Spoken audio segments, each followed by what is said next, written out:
I just don't know. We're I live. don't know that you'd have time to give a thumbs up to somebody in the middle of a Yeah, battle. that is so In stupid. the middle of a fucking firefight. I just don't protect know the about bomb, that, though, too. It's hard enough to just yell shit right? during normal stressful situations. Remember, it was a dream. Yeah. Still. Still stupid. Oh man. So it's Monday. I got a busy day today. Manuela's here.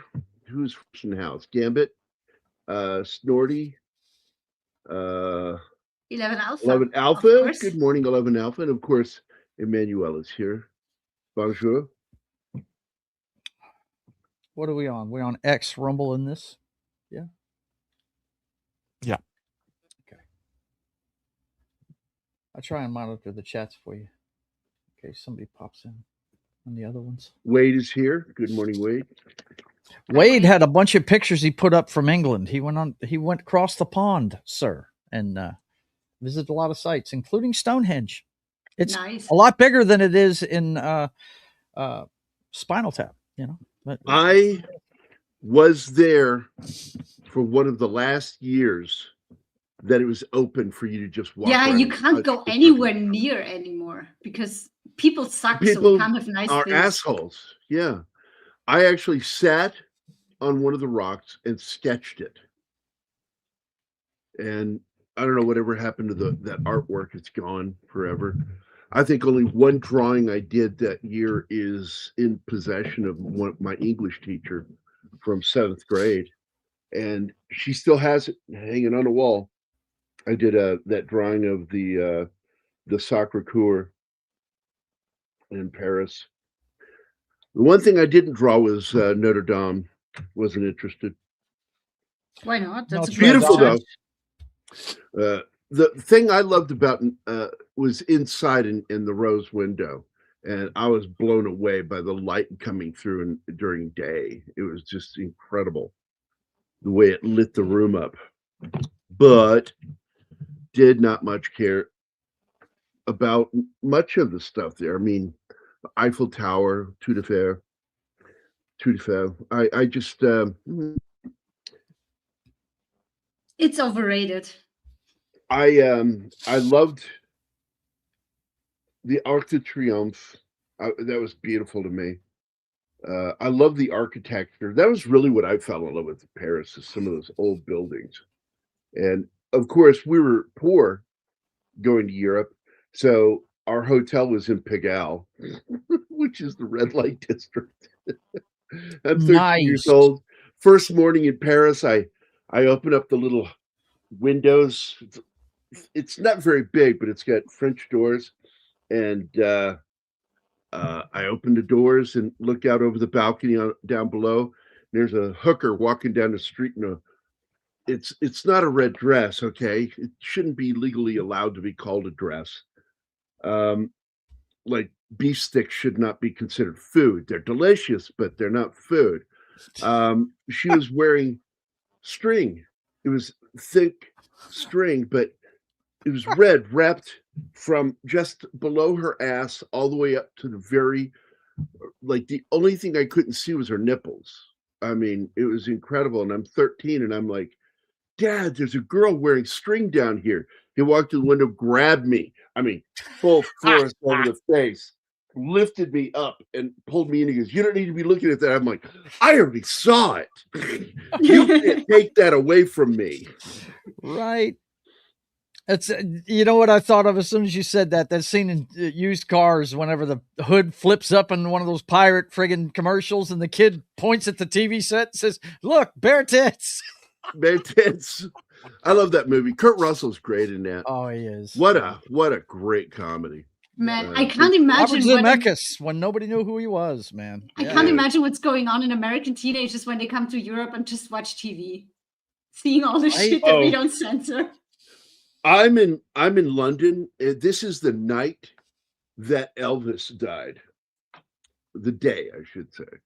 And I'm watching television, and Dennis that's Julie's dad, and my dad are in the dining room, this little tiny British townhouse in South Malden, and they're talking. And Julie's not there. She was off because she was trying to get back to her life that she had before.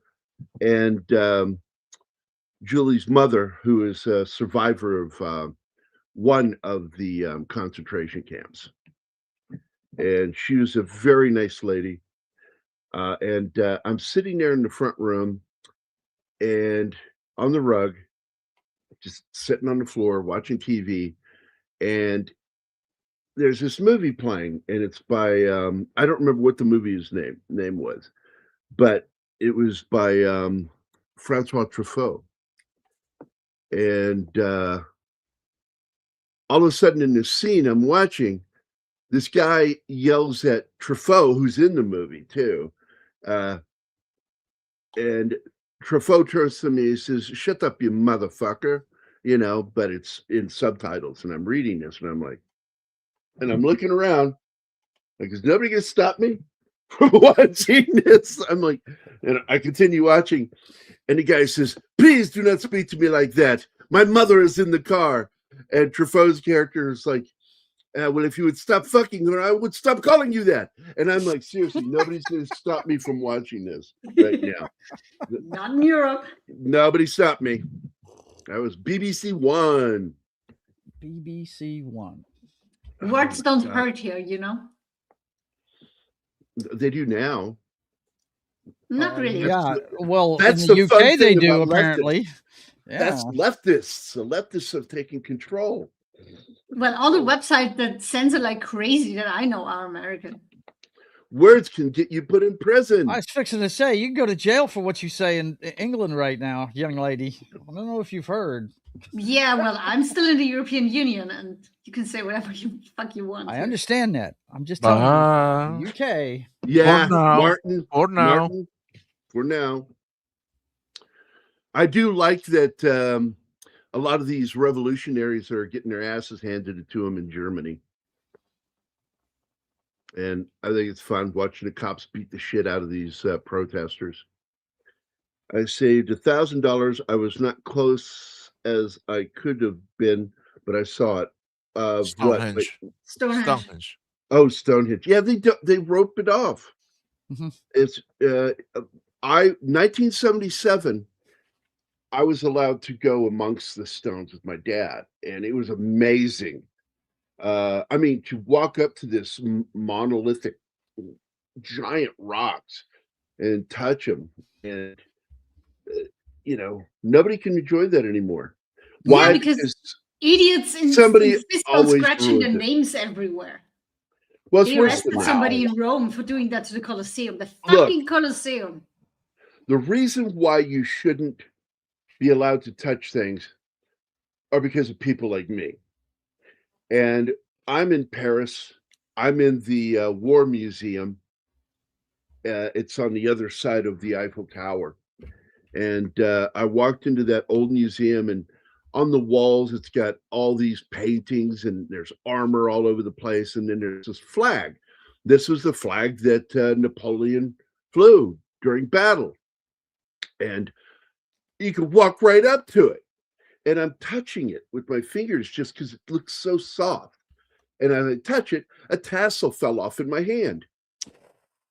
And I went, and I'm like Mr. Bean as a child. I'm like, oh, panicking. And I put it in my pocket and walk out. No, this is not the only time this happened to me. I'm at the statue of Joan of Arc. And you can actually see photos of this statue out on the street. And it's on, the stone is not really stone. It is fossil stone. It's got tons of fossil in it.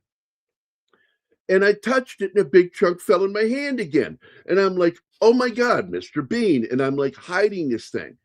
And then when we got back to the hotel that night there in Paris, in Pigalle, I told my dad, and my dad looked at my dad's eyes got really huge when I showed him the tassel from Napoleon's flag. And he's like, what did you do? And I'm like, I thought for sure that I would get stopped. Nobody stopped me. Like, why didn't they stop me?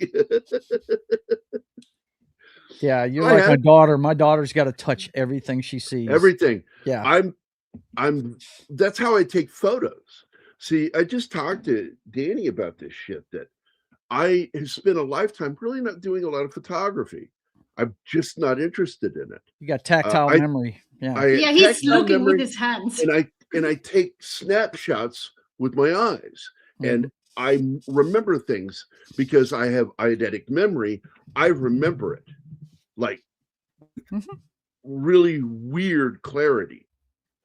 And so I've never had this overarching interest in taking photos, which makes me sad because I'll talk to other people and describe these things, but I have no visual proof of some of the things, like with Zoe as a child. And I really kicked myself in the ass. Why am I like this? Because I haven't photos of a lot of things.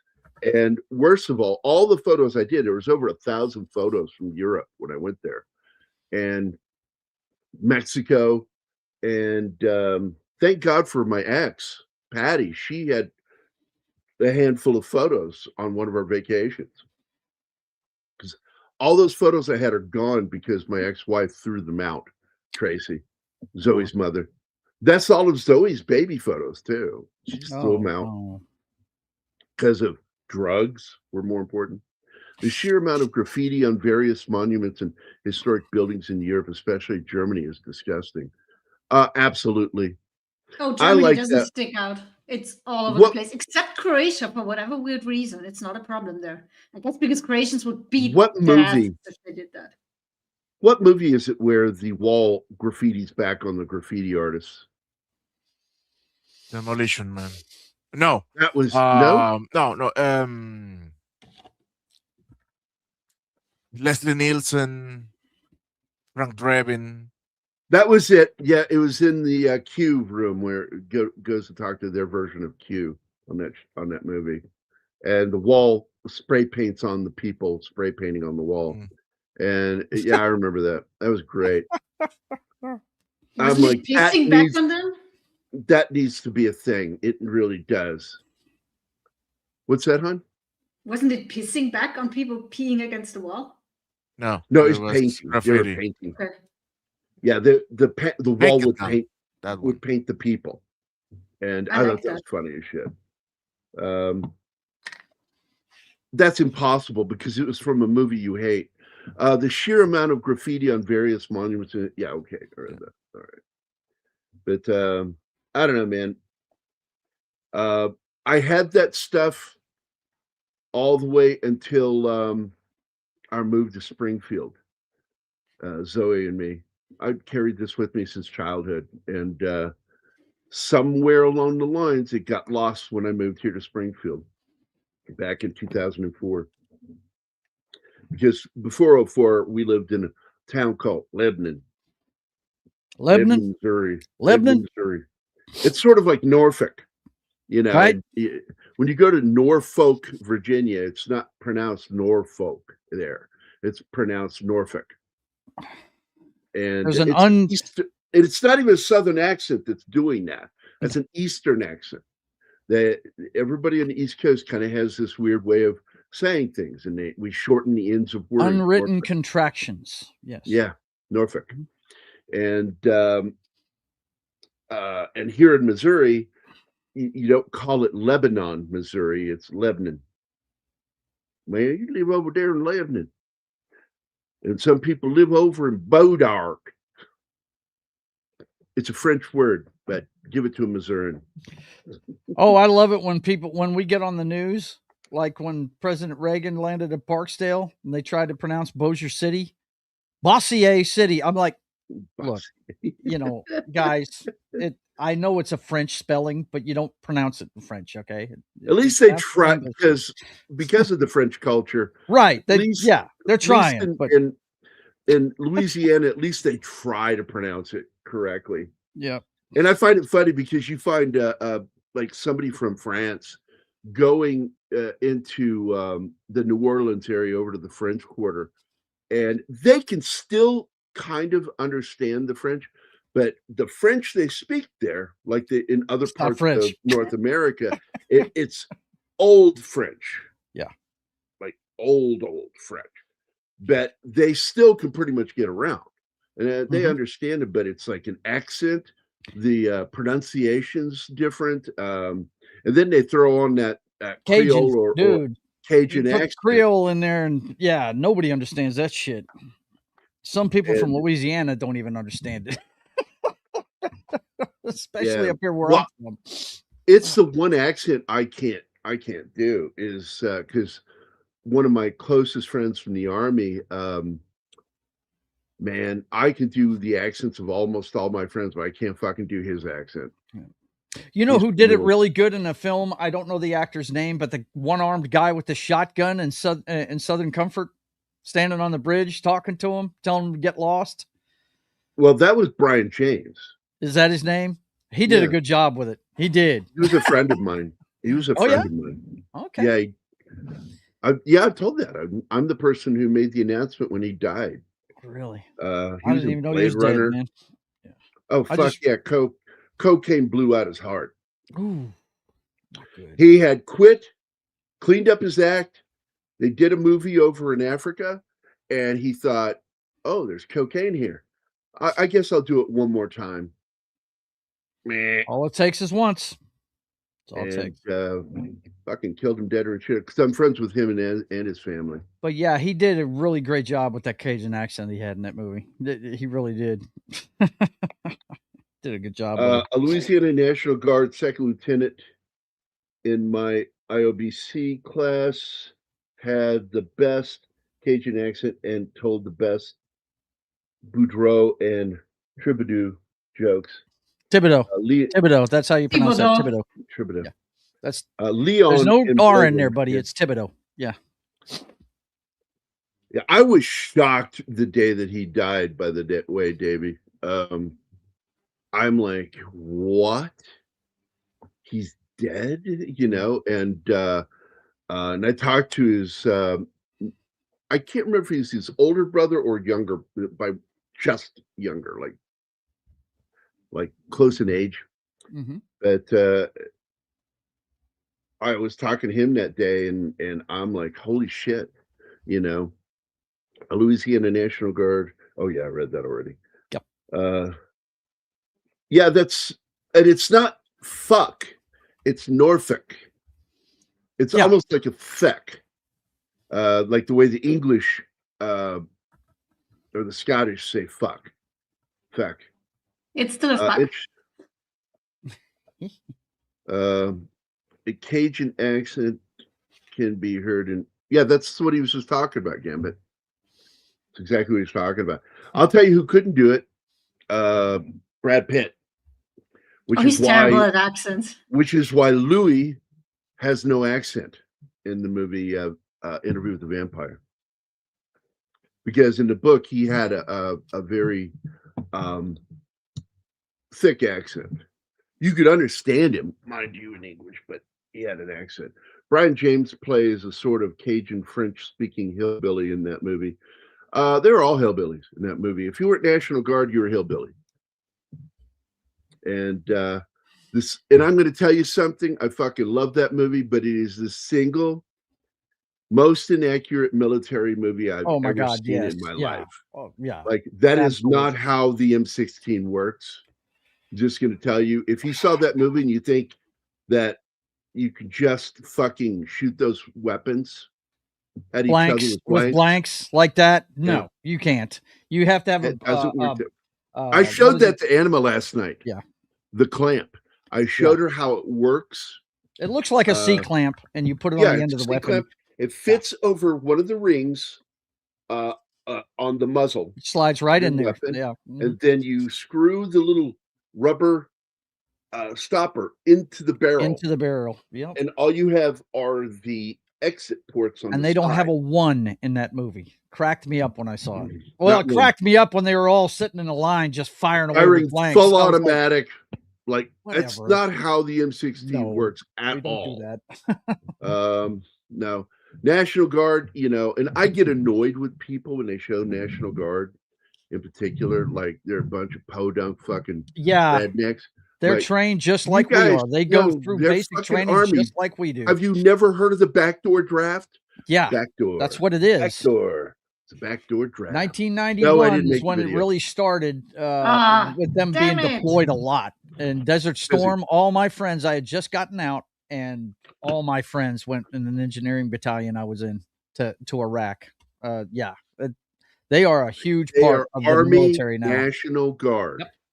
My grandfather was National Guard, and he and when he came back, he got attached to that National Guard unit to finish out his time in the Army.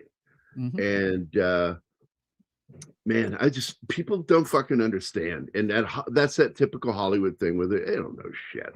No, they don't. We don't need advisors to make sure that, you know, accuracy. We're never going to get called out for that shit. Right? Fucking idiots. A lot of time in Norfolk, England, on deployments, we'd set up a fob on an old RAF base there and deploy our ODAs to Norway.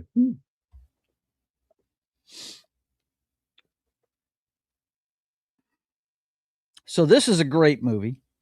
I hadn't seen it in a long time before I zipped through it this morning.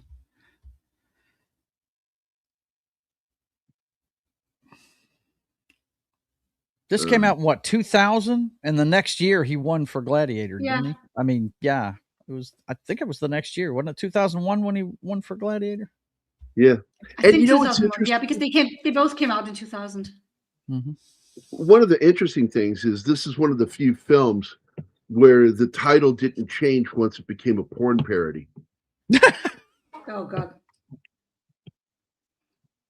Gambit, I'm going to say it again. We gave a fuck about critics. Okay, just stomp all over my jokes. Okay. I laughed at it, Gary. It wasn't done. I said it may have been spelled differently.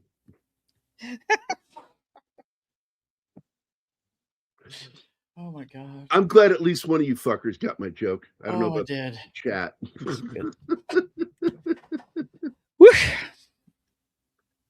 Sissus reads, despite its promising premise and superstar cast, Proof of Life is just a routine. Yeah. Oh my God. Fuck the critics.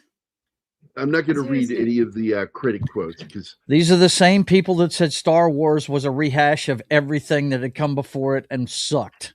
Okay, the only thing that caused this movie to fail was the fact that Russell Crowe slipped her the high hard one. Yeah, and it got found out, and that's all I wanted to talk about. Because, you know, what they didn't know is all the shit that had been going on in her marriage. And with Dennis, because Dennis was a fucking dude in Hollywood. Yeah. Yeah. He was just like a rock star, man. And over a decade, his fame went to his head, especially when it came to women. And so she reacted the typical way because, like I said, the last show, that women cheat for different reasons than men do. And hers was a reaction to the destruction of their marriage. And Russell Crowe is like, "What? I'm down. I'm fucking Meg Ryan. Yeah, it's happening." Yeah. Can you call it cheating when the marriage was already over? They just weren't divorced yet, but they weren't divorced yet. They were separated. There was a lot of trouble, and you know, and I think that Hollywood blew it out of proportion, and it was really nobody's fucking business. Headlines, man. This is something done in private that happened. I think there was plenty of regret to go around, because they were also very good friends. They had become very good friends, and I think it ruined their friendship. You know, because you don't hear stories about those two hanging out anymore. No. You know, and so that fucking tete-a-tete fucking ruined the movie. And ironically, Taylor Hackford, I love Taylor Hackford. Okay, he's like one of my favorite modern. Is he the guy playing the husband? No, he's the director. Oh, okay. One of my favorite directors. I said it right before you asked the question. Okay. One of my favorite directors. I was focusing on the name. And Taylor Hackford is, he did Officer and a Gentleman. He did Against All Odds. So many great films, and Blood In, Blood Out. And that's Blood In, Blood Out is why Polly was able to get him on the slant for that big interview. And amazingly, while he's being interviewed, Dame Helen Mirren is there because that's his woman, Taylor Hackford's woman. And so she's there during the interview, and which is just adding to it. And it's just wow, I couldn't believe he got fucking Taylor Hackford. I love his movies. And I hope he keeps going. Let's see. Never quits directing. Right. But Guys, Taylor took some shots, a couple of shots at Russell Crowe, and putting the blame on their relationship tanking the movie at the box office. That's bullshit. Yeah, it's stupid. People don't care.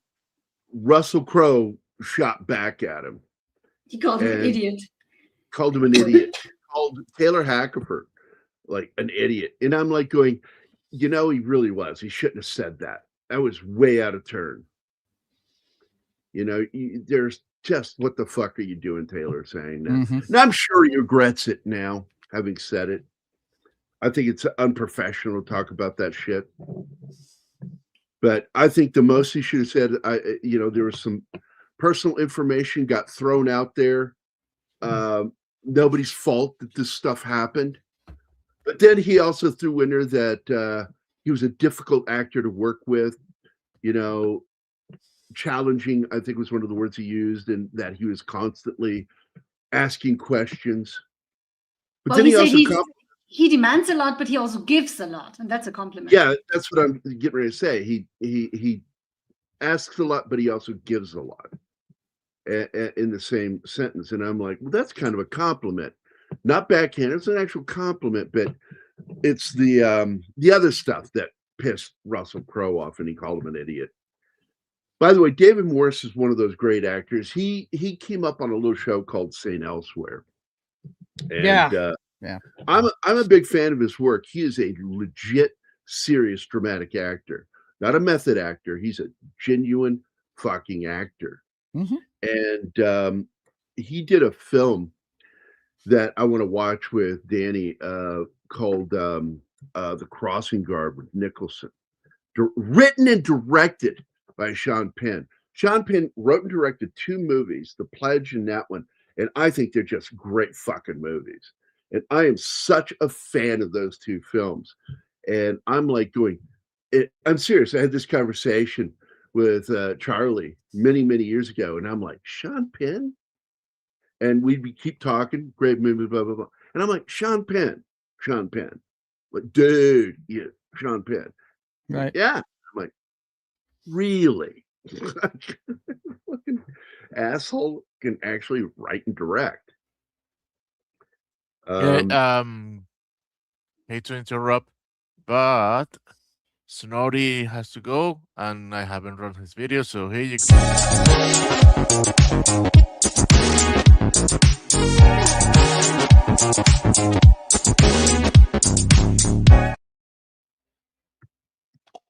Yay! Have a good one, Snort. Bye, Snorri. Yep.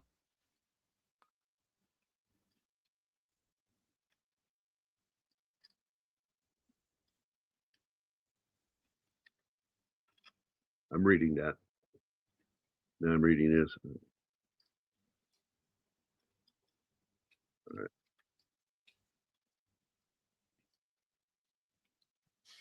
Do we owe any other videos, or are we good? I think we're good. Penny, maybe. Yeah, Penny. Yeah, good with Penny. I haven't seen her yet. Here we go. Penny. Sheldon. Penny. Sheldon. Penny. Sheldon. Penny.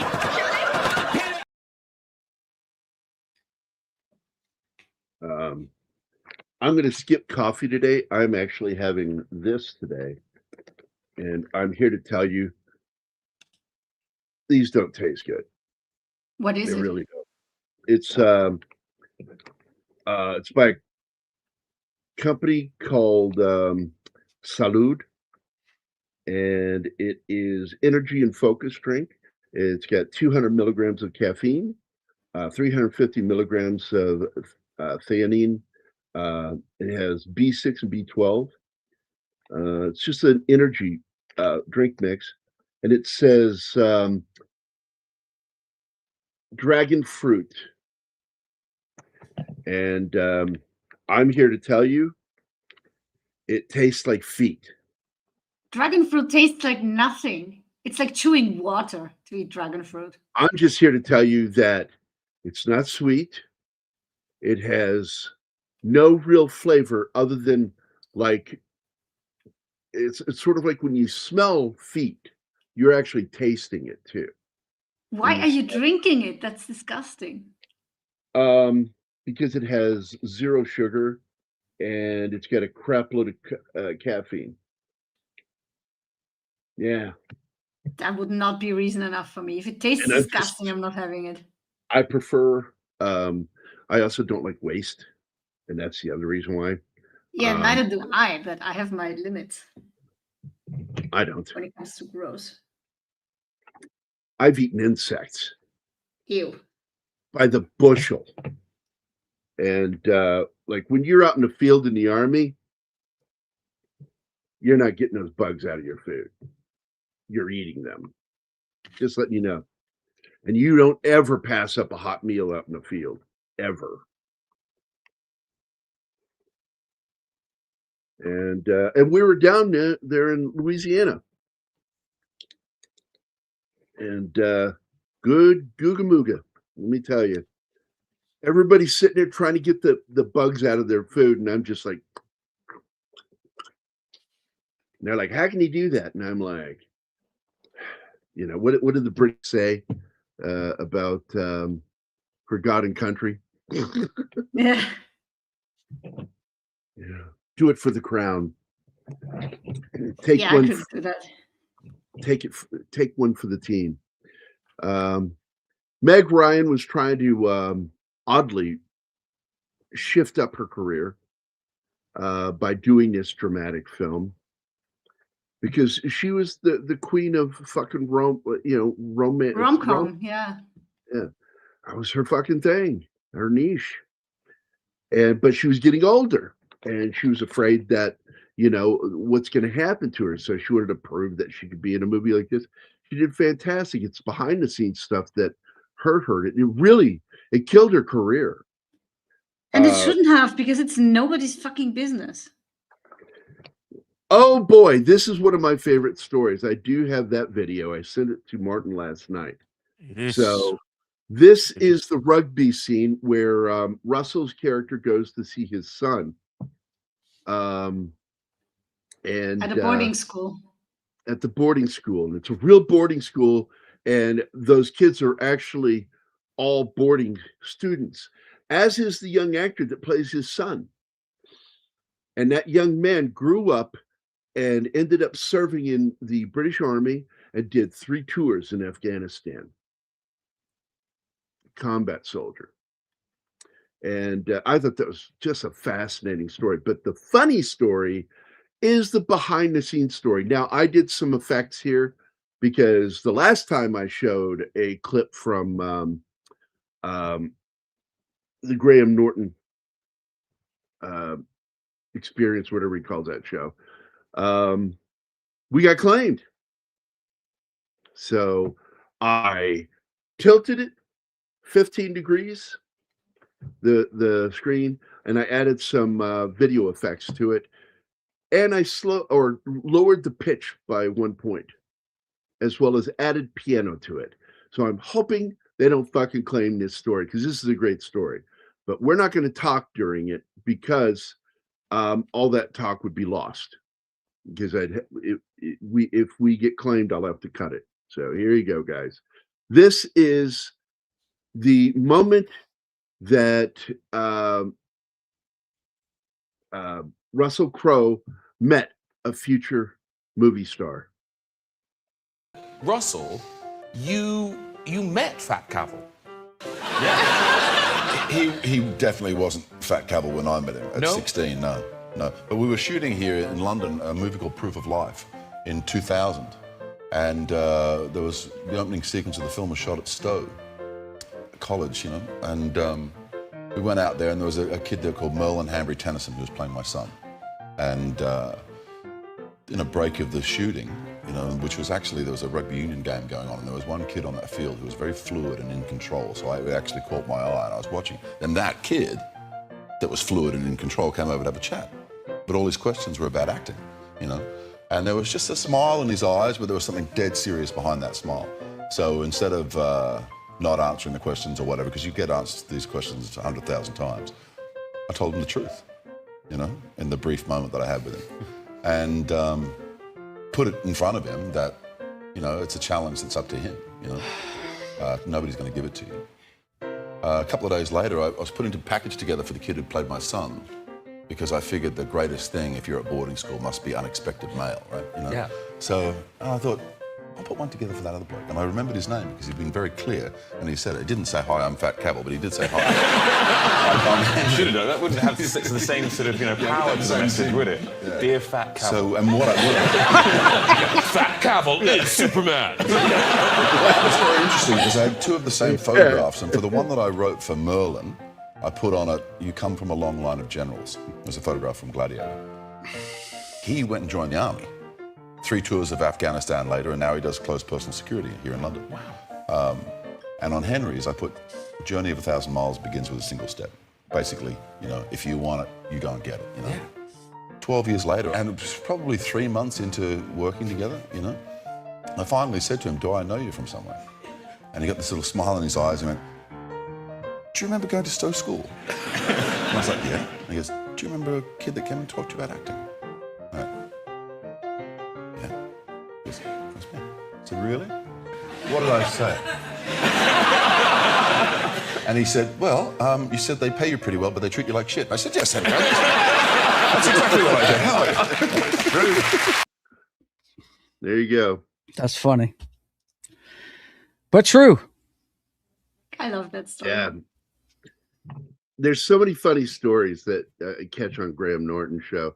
One of my other favorites was another Henry Cavill story where Tom Holland actually met him when he was like 11, and he was peeing at a urinal in a bathroom, Tom Holland was, and he looks to his right and there's Henry Cavill next to him, and then he said, "I looked down." Oh my God, yeah. It's like, oh my God. Like, he's no, really, I didn't do that. But I'm like, good. Yeah, it's too late. You already said it. It's out there. On TV. Russell is from New Zealand, huge rugby country. Thursday Murder Club, promising. Graham Norton. Hi, James. Equals Pound Shop Terry Wogan without the charisma, talent, and charm. Well, he's your typical fucking personality you expect to see on the BBC. Pretty gay. Okay. But I do like his guests, and I do like the way they set up the show. My problem is, they'll ruin an entire sofa full of great actors, and I'll always find one asshole that I can't stand on there, and I'll end up having to miss the show because I can't stand that fucking person, the way they talk. Now, I brought this up yesterday, Gambit, because that was a big movie for Russell, and it is a rough little film, and that's where he proved his acting chops, is in that flick. Unit? It's on my list of things that I wouldn't mind watching with you, but I don't think you're going to like the movie. I wouldn't mind to be surprised by you liking it, but I predict you won't like it because it's just a very dark film, bleak. Meg Ryan looking adorable as usual. Yeah, this is pre-surgery where she fucked up her face, but yeah, she did. Well, this is, I got to tell you, look, Well, the 2000s weren't good to her. Well, she didn't fuck up her face. The doctor fucked up her face. I was fixing to say, whoever put the collagen in her lips fucked up her face. Okay. I'm sorry. Oh yeah, why? Oh why? There's another couple of comedies from the 90s that I brought up. Like there are two films she did that basically is a remake of the other. And the one she did with Matthew Broderick, and then the other is French Kiss. And it's basically the same story. You know, girl's fiance goes to France. Got to figure out how to keep him from running off with another woman. That's the story, both films. And in the one with Matthew Broderick, she's also kind of a psycho, her character. And she's going to help him, you know, screw up their relationship because the guy that it's played by, what's his name? The Checky that just died earlier this year. And from Le Film Nikita, and the movie, not the TV show. And what is his fucking name? Something Checky. Great fucking actor. He was in oh shit, what was that Jet Li movie with Bridget Fonda? He was in that one. Each of the Dragon. Yeah, he's in that movie too. Checky's a great fucking actor. And we just lost him. And he's the ex of Meg Ryan's character in that movie. And so she's going to help him get her girl back and ruin his life for fucking her over. But they end up falling in love with each other, Matthew Broderick and her. It's a fun movie. It is. I'm not, your typical audience member for rom-coms, but you give me a good fucking story and some good comedy, I'll fucking watch your movie. Oh yeah. Yeah, they can be good.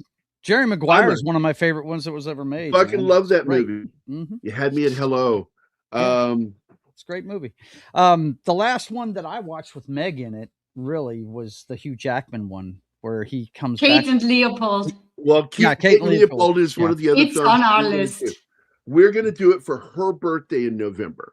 Nice. And we're going to do the revenge one there. We're going to do a quasi remake of it called French Kiss, with Kevin Kline as a Frenchman, and she's again another wackadoodle girl from America coming to France to try to stop her fiance from breaking up with her and going. Courage Under Fire is the Monday one that you are looking for.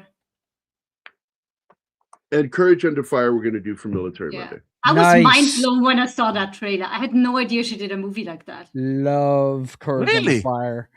You won't even recognize Matt Damon in that movie. It's ridiculous. Matt Damon. Yeah, you have to say it like that here. Yes. Well, there's a reason, because he did a starvation diet for that, and he damn near killed himself. I was fixing to say that's the. I understand why they do it, but it's so bad. He fucked his kidneys up. He went into ketosis, and that shit will fucking kill you. Yep. For sure. Yeah, As Good as It Gets is a great fucking movie. Yeah. Where did they teach people like you to talk like that? Great fucking movie. I love his answer to How Do I Write a Woman? Oh, yeah. That is just awesome. Iconic. I write a man, and then I remove accountability and responsibility. And the look on her face. Yeah. You asked. You asked. I love that the elevator's not opening for him, and he goes, "This is a nightmare." Right. And he says things out loud that normally people think. And I love that. Oh, By he has the no way, filter. That makes him so great. this is Pamela Reed. Most people remember her from Kindergarten Cop. She is Schwarzenegger's quasi-partner, and she's supposed to be a substitute teacher at this school in order to find this woman and her child. She's good. I like her. And she ends up getting food poisoning, which leads to Schwarzenegger becoming a kindergarten cop. Right. And it's so fucking funny. She is so great. While she's sick in the motel that they're staying in, she flies her husband in, and he walks in the middle of them fucking. It's so fucking funny. I love that movie, Kindergarten Cop. It's so good. It's like, you got something better to do. No, I've got nothing to do. I have no life. My whole life is revolved around following you. that guy that plays the gangster husband that's trying to get the kid. He's in he's 3 O'Clock High. He's the bully in 3 O'Clock High. We just talked about him this week. He's awesome. I said he's a guy you hardly ever see. Yeah, but he's great in anything. And he will pop up in the weirdest fucking places. Like you'll just suddenly go, wait, isn't that the bully from 3 O'Clock High? Right. Isn't that Holy him? shit, it is. He was one of the Delta Force operators that stays at the helicopter and dies in Black Hawk Down. Hi, Tim. No, it's Arnold when he says that in the movie, dipshit. It's dipshit Tim. No, it's my buddy Tim. What's up, buddy? Originally, it was planned that all extras were to receive a normal pay used for American extras, but the Ecuadorian government, which could not afford to have their actors paid well, demanded that the production pay Ecuadorian salaries, had to compensate for the currency to others. Yeah, I'm sure there are a lot of fucked up shit like in this movie. Well, they had a lot of problems shooting this movie because of the location. Yeah. Let me run Tim's video with a quick one. There's some pictures of civilian casualties. Fuck you, Tim. So yeah, because the producers originally wanted to shoot in Colombia, and like that ain't fucking happening. Too dangerous. You could probably shoot down there right now because everybody down there is afraid of a certain person with red hair. Martin is laughing in South American, but shooting in Colombia. That's insane. Not in 2000. Yeah, no, at that moment, no. Wouldn't be advisable. Yeah, it's like, shooting down there probably was a mistake. But you look at also other films like Man on Fire, because instead of shooting it in Italy, like the book and the original film were shot in Italy, where there was a lot of kidnapping going on, which was pretty much funded, controlled by the mafia. And but that eventually kind of died down in Italy. And so by the time they made the Denzel Washington film, it was decided that the kidnap capital of the world was Mexico. And so they decided to make it Mexico for the movie with Denzel, which, we're going to do Scott Glenn's version. That is an absolute goal to do that version of the film, because I do like Scott Glenn's take on Creasy. And like the book, he doesn't die at the ending.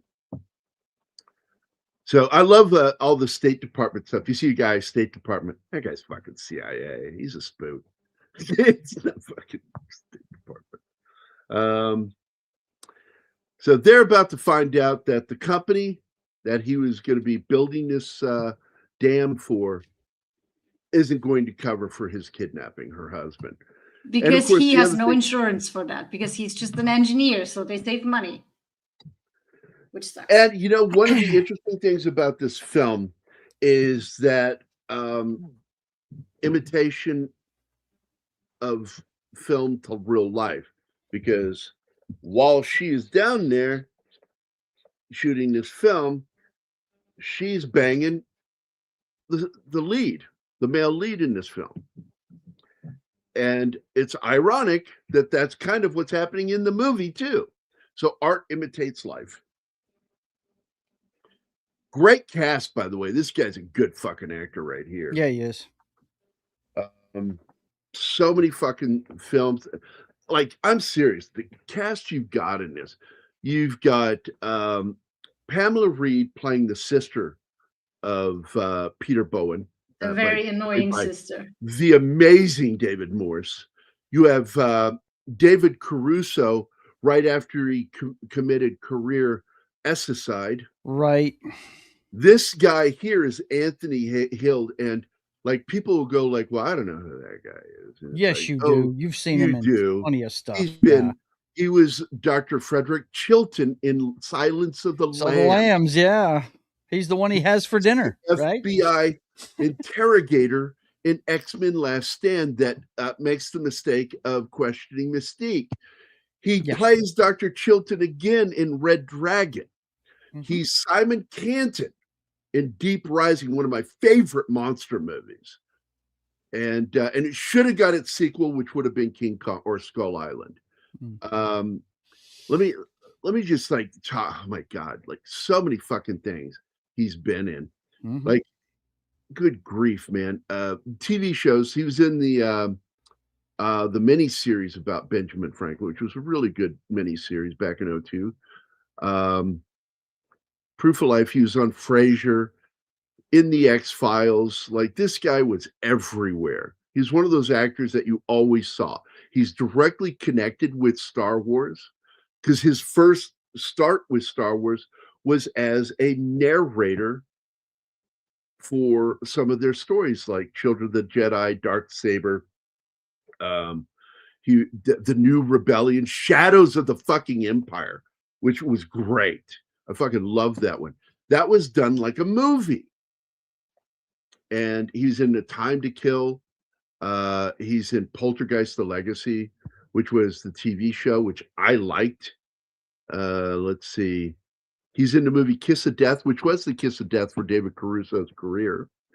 And it's ironic that he quit TV to go do Kiss of Death, and because like he became a star on TV on NYPD Blue. Was that it? I think it was NYPD Blue, right? Where he became a hit in one season and then quit the show. Because he thought he was too big for TV, that idiot. And he goes and does the movie Kiss of Death with Nick Cage, and the movie just fucking bombed. It just in his career. He's an 8mm with Cage too. Yeah, and he's in the Client and the Pelican Brief. The guy was a legit fucking actor. And so when you see some of these bit actors, stop, look at them, go to IMDb, look these guys up and see what you just watched. Another great actor, Alan Armstrong, man. He's in so many fucking movies.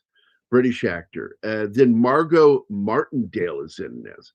And I fucking love her. She is one of the greatest female character actors in the history of cinema. And like one of my favorite roles she played was a continuing character until, well, I think she gets smoked eventually in Justified.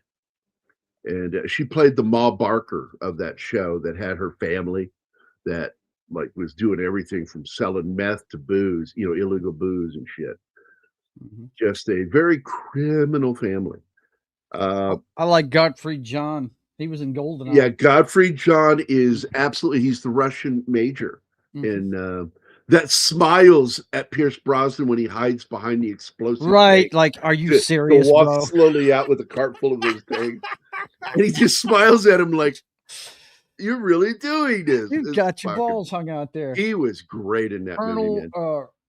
Oromov? Major. Yeah. I think he was a major. Nah, he was a colonel. He was a colonel. That's how they list it in IMDb anyway.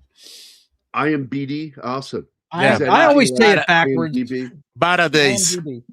Yeah, the Baradace. That's it. And then the last actor that I know, bit actor, but he's a very good actor, is Michael Kitchen is in this. Lot of fucking movies. Goldeneye again. Out of Africa. And he's also he played Tanner in GoldenEye, and then he played him again in The World Is Not Enough. He was a Bond regular with Pierce Brosnan. He was the star of Foyle's War, a great fucking miniseries from Britain. Good God, the guy is such a great fucking actor. And he's in it. There he is right there. That's him. And I love the location shooting for this movie. It really is like, it looks like hell. I mean, I knew they were south of the border when I saw the elephant ear plants, and I'm like, oh, they're somewhere south. Because those plants are huge. The giant leaves. There's no mistaken jungle locations. Because things grow wild out there, and they're huge. Hey, I love that the subtitles are backwards too. Yeah, that's awesome. Except if you're happy with you. If it's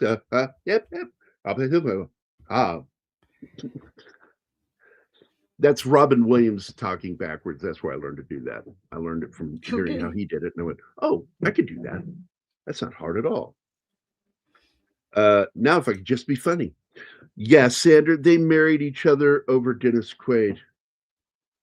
Wait, what? The fuck you talking about in the chat here? Russell and Meg Ryan, I guess. I didn't know they were married. They did not get married. That's what to say. I don't think they got married ever. No, he nailed that shit. They had a good friendship, but it died because he didn't quit it, as they say. I don't think he wanted to. I think he would have liked to have had a relationship with her because she was a really sweet person. She didn't just play one in film. She's not a method actor. She pulled from, who she is as a person. She played a version. Like Joe and the Volcano. I think that was Joe versus the Volcano. Joe versus the Volcano, yeah. It was the first Tom Hanks, Meg Ryan movie. I fucking love that movie. Oh, it's great, dude. I'm like, how is this not a fucking beloved classic? You got Tom Hanks being typical fucking Tom Hanks. Meg Ryan being typical Meg Ryan. Falling in love with each other. Not liking each other at first. Very argumentative. Classic. Boy meets girl, they hate each other, and then they fall in love. Like Killing Fields, 1984. Good fucking movie. For instance, actor Hanks Noor, I think is how that's pronounced. The G is silent. It's just Noor. Had to flee from the movie due to being faced down by a female soldier. It evoked too many harsh memories for him from the Khmer Rouge. Oh, I bet. Dude, that is a tough movie to watch. And that's what that movie's about, by the way. Mm-hmm. 2 million people were killed by our Congress defunding the war and having to pull out of Vietnam after we got them to sign a fucking treaty. They weren't happy enough we got them to the fucking peace talks and got the treaty to end the fucking conflict. They weren't happy enough with that, cocksuckers. They're like, we're going to rewrite history and say we lost that war. It's like, no, we didn't. We won it, and then you surrendered it after victory. Man, lefties. Ryan divorced Quaid shortly after the affair with Crowe, but blamed Quaid's affair for the divorce. Somehow, I think there are a lot. Look, she didn't cheat on him. Yeah, it was already over. It was over. She was there dealing with it, and she was weak. And Russell Crowe's a dude. He's a dude. She felt weak. She needed an arm to lean on, and he decided to give her the forearm with it, and a baby's forearm. Anyway. Whoops! With an apple on you? What? Yeah, little apple. Make that baby fist. Mm. Get me out of here. I'm held against my will. Everybody heard about it. Are you kidding me, Gambit? Fucking everybody. It was all over. And when came to him, it did get to him first. And he, I think he reacted with the do I fight or not? Because they had a kid together, and the kid's a good actor, by the way. He's all grown up. He's one of the main characters in The Boys. He's the kid in The Boys. That's Ryan's and Quaid's kid. I haven't watched The Boys since season 3. Absolutely, Sander. Absolutely. Yeah, I quit too. Yeah. The irony of the Khmer Rouge was that the North Vietnamese said, hey, I don't want to be that guy, but I know we're all communists, but they're fucking insane. And so the North Vietnamese killed fucking Khmer Rouge. They just fucking slaughtered them. Like, we got to get rid of these guys. They're really fucking evil. Right. I mean, like, how bad do you have to be for a person who's insane, communist, to call you insane? That's how bad the Khmer Rouge were. This scene is so fucking rough because he's trying to tell her she should be somewhere else and not there. And she runs from him and drops the logs out of his reach. And he needs those logs to stay warm. Because he's chained to the hut where he sleeps in. And they're just out of reach. Right there. There's the shot of him trying to get to him. And her reaction, like, I don't want to say women overreact, but boy, oh boy, women often do overreact. She's not overreacting. She's not overreacting because if she lets him use her to help escape, she's dead. And she knows that. That's why she panics. And one of the problems they had was altitude sickness because they were shooting so high up that a lot of crew members got sick. Sander, you lost points on that. The Viet Cong were dead. We killed them during the Tet Offensive. The Viet Cong weren't a thing anymore after 68. We slaughtered them. That's, again, don't listen to the mass media. They make it sound like we lost the Tet Offensive. No, we got caught with our pants down, but we killed 90% of the Viet Cong in a period of 2 days. I shit you not. It was bloody. And their big fuck up, the Viet Cong's big fuck up was when they got the orders, because they didn't have good communication, they launched the attack a day early up north, and that got them slaughtered out in the fields. They got slaughtered in combat. And then the incident that took place like in during the Tet Offensive where they got on the American embassy's grounds. It's like they got through the fence. Well, it's not really fucking hard to do. It's not like the most overly manned facility. But there's also they show in a movie, which I hate that movie, the Longest Beer Run or whatever that movie was, based on a true story, but they, one of the Coen brothers made that film and sexed it up with really bad politics. And that was a weird movie, yeah. They show an APC blowout part of the wall, and I'm like, that's a good possibility that's how they also got on the grounds.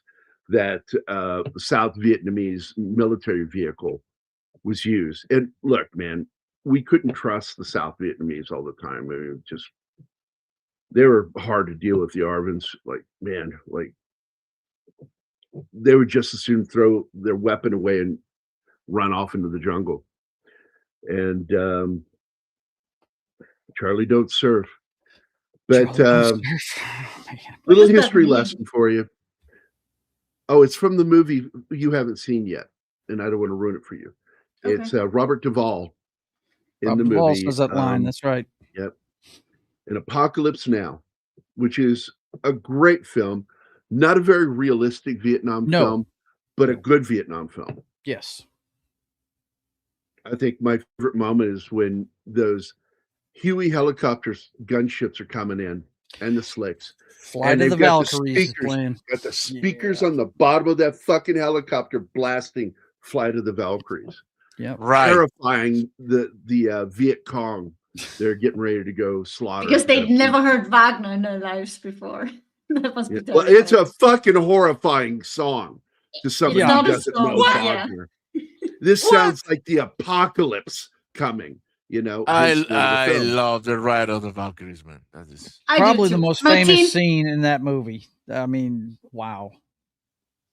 You need to be a classical music lover to get that. If you don't want to ruin it for her, we need to stop talking about it right now. Okay, I was trying to say it while we had it on camera.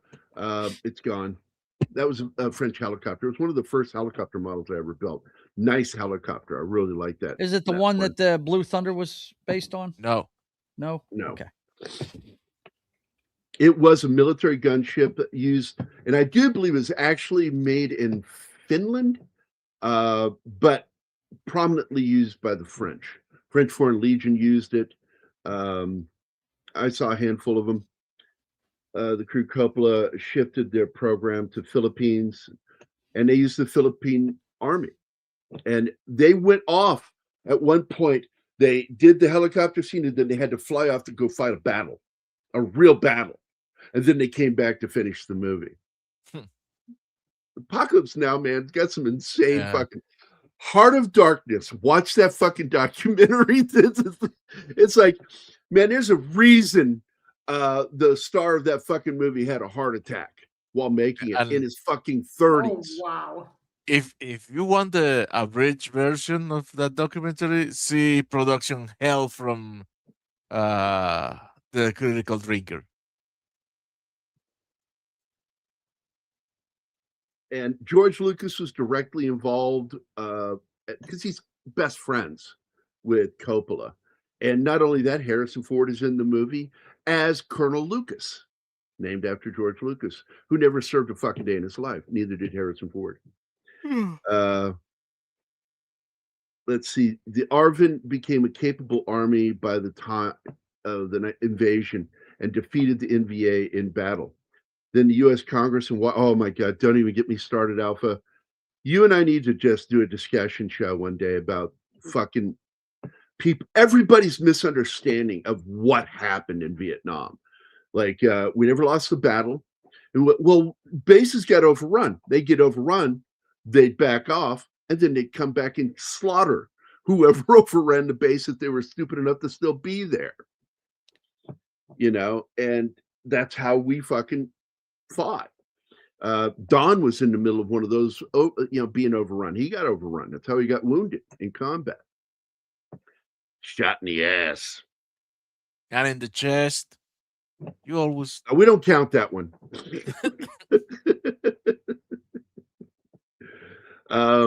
He beats like fuck you, Gary, with mostly Vittorio Storaro, the cinematographer Bernardo Bertolucci's 1900 good movie, and The Conformist, and his Italian crew.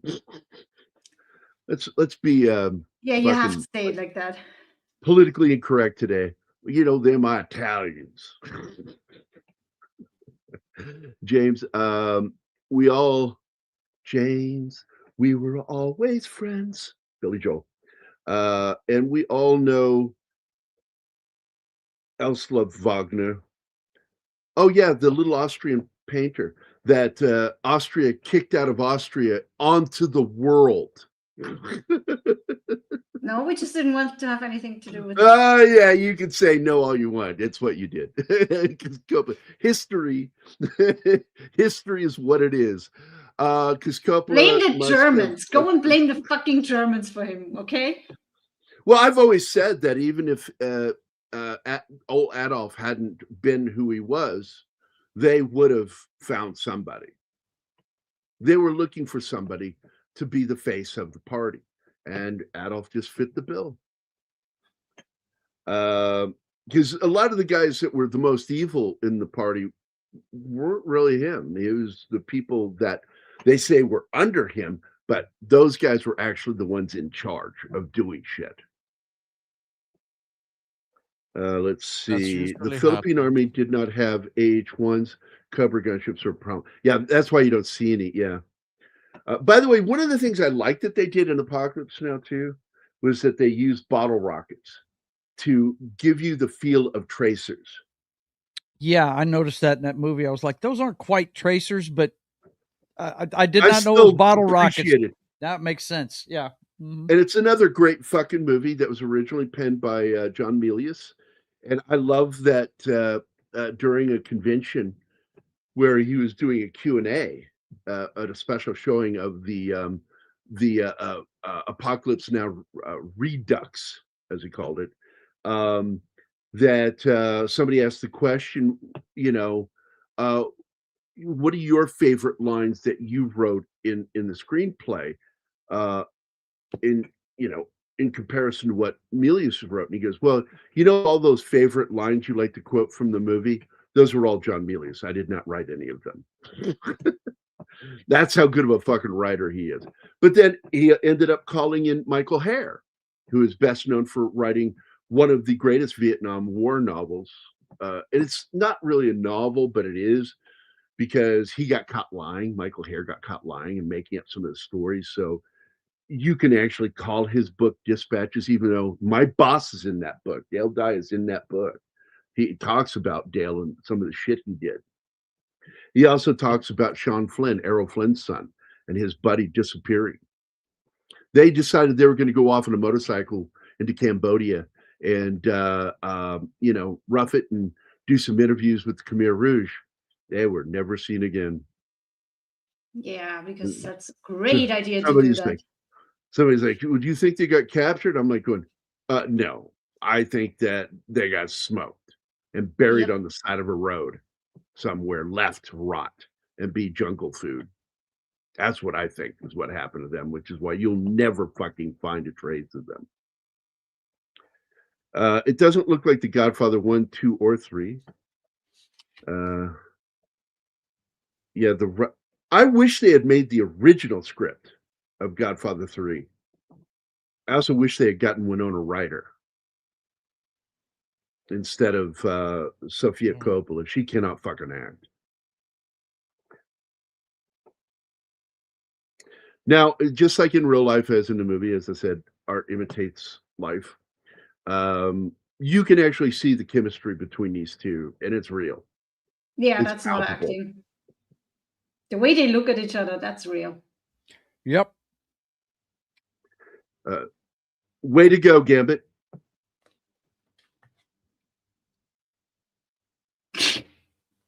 Nope. Anybody? Yeah, I'm just waiting for somebody to say it so I don't have to. A little late there, Gambit.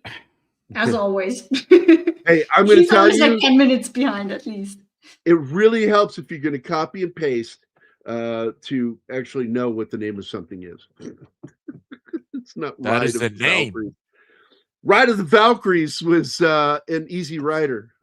I thought it was in Ragnarok. Isn't it in there whenever they're... It is right. No fly. It's right.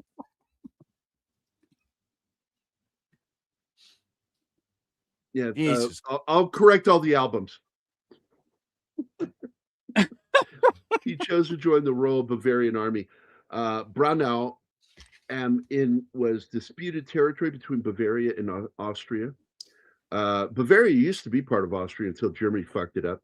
So they Bavaria allowed. Oh, they should, because they speak like good German there. Yeah, they speak good German there. So Bavaria allowed people from here to serve. That's interesting. That's interesting. We've always been very chummy with the Bavarians because they're so much like us. John Milius has came up with a really memorable slew of lines like the smell of napalm in the morning. Yep. The smell, gasoline smell. It smelled like victory. Best play on that line from a movie. Anybody? Robin Williams in the movie Survivors with Walter Matthau and Jerry Reed. Oh, good God. When he goes out from his cabin out into the snow and he's got his sled dogs, and he says, I love the smell of fresh Malamute in the morning. I haven't seen that movie in forever. That's a deep cut, bro. I haven't seen it since the 80s, but I have eidetic memory. And so that shit just lies around waiting to be picked up every once in a while. And I always remember laughing my ass off in the theater at that. I love that movie. Fired by a goddamn parrot at the beginning of that movie. Robin Williams' character. He goes, yeah, but I'm a partner. I can't be fired by a parrot. I have to get the boss on the line. And she's like, I can't do that. He's busy. And he goes, no, really, you got to. And he reaches and grabs the phone, get him on the line. And she pulls out a fucking nickel-plated revolver and points it at him, pulling the hammer back. And she goes, you people don't appreciate what he's going through. This is hard on him. You think it's hard on you? It's nothing compared to what he's going through. And it's like, oh, okay. Well, I'm going to go. Robin Williams. I love that fucking movie. Milius is just a great fucking writer. Duvall would have added weight to Godfather 3. Yeah, and he would have been in the film. And he had, I don't know if you know the story of his meeting with Coppola. Coppola shows up at his fucking house with a bottle of his own wine under his arm to have dinner with him. And all they talked about during the dinner is his family, his mother's fucking recipe for spaghetti sauce. Coppola wanted that fucking recipe. Like, because he loves his mother, his Nona, actually, his Nona's recipe. And it's Nonna. Not Nona. We say Nona here, so meh. And so it was like really weird, that he didn't talk once about the movie. And the reason why is because Duvall had already set his demand that if Al Pacino was going up a set amount, he needed to go up the same amount. Know your worth. Know your value, know your worth. Yeah. And he left with the recipe. He got the recipe from him, and Duvall's not in the movie. No. Was it George Harrison? Is that who it is? No. No. Not George Harrison. No. What was that George guy's Hamilton. name? George Hamilton. Yeah, that's it. And it's a terrible character. Yeah, he's an afterthought.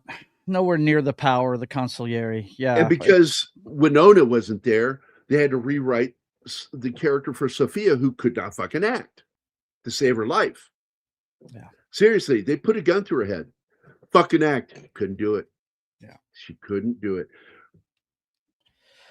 Yeah, we've had this discussion on the show before, and we don't call it that here. Sean Flynn, poor guy, he didn't have to die in the jungle. But, fate. It does. It's fucked up, dude.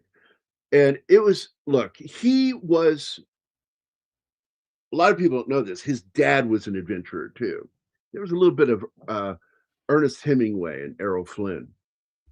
And you hear a little bit about it with the war there in Spain back in the 30s.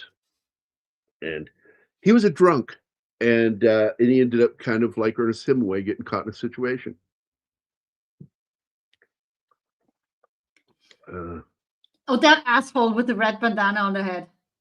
He's always high or drunk, and he fucks up everything. His death is so satisfying in the end. Bavaria was never part of Austria. Austria is part of Bavaria. Bavaria is one of the original stem. Okay, look, I know the song. And we say Duchy. I don't know what the fuck that word is to you guys. Of the Holy Roman Empire. The Duchy, Austria was split from Bavaria in 1157. It's where you have a duke on top. Ah, okay. So he's definitely a power top. Okay, got it. I've listened to various recordings of Leitmotif from 27 to 69.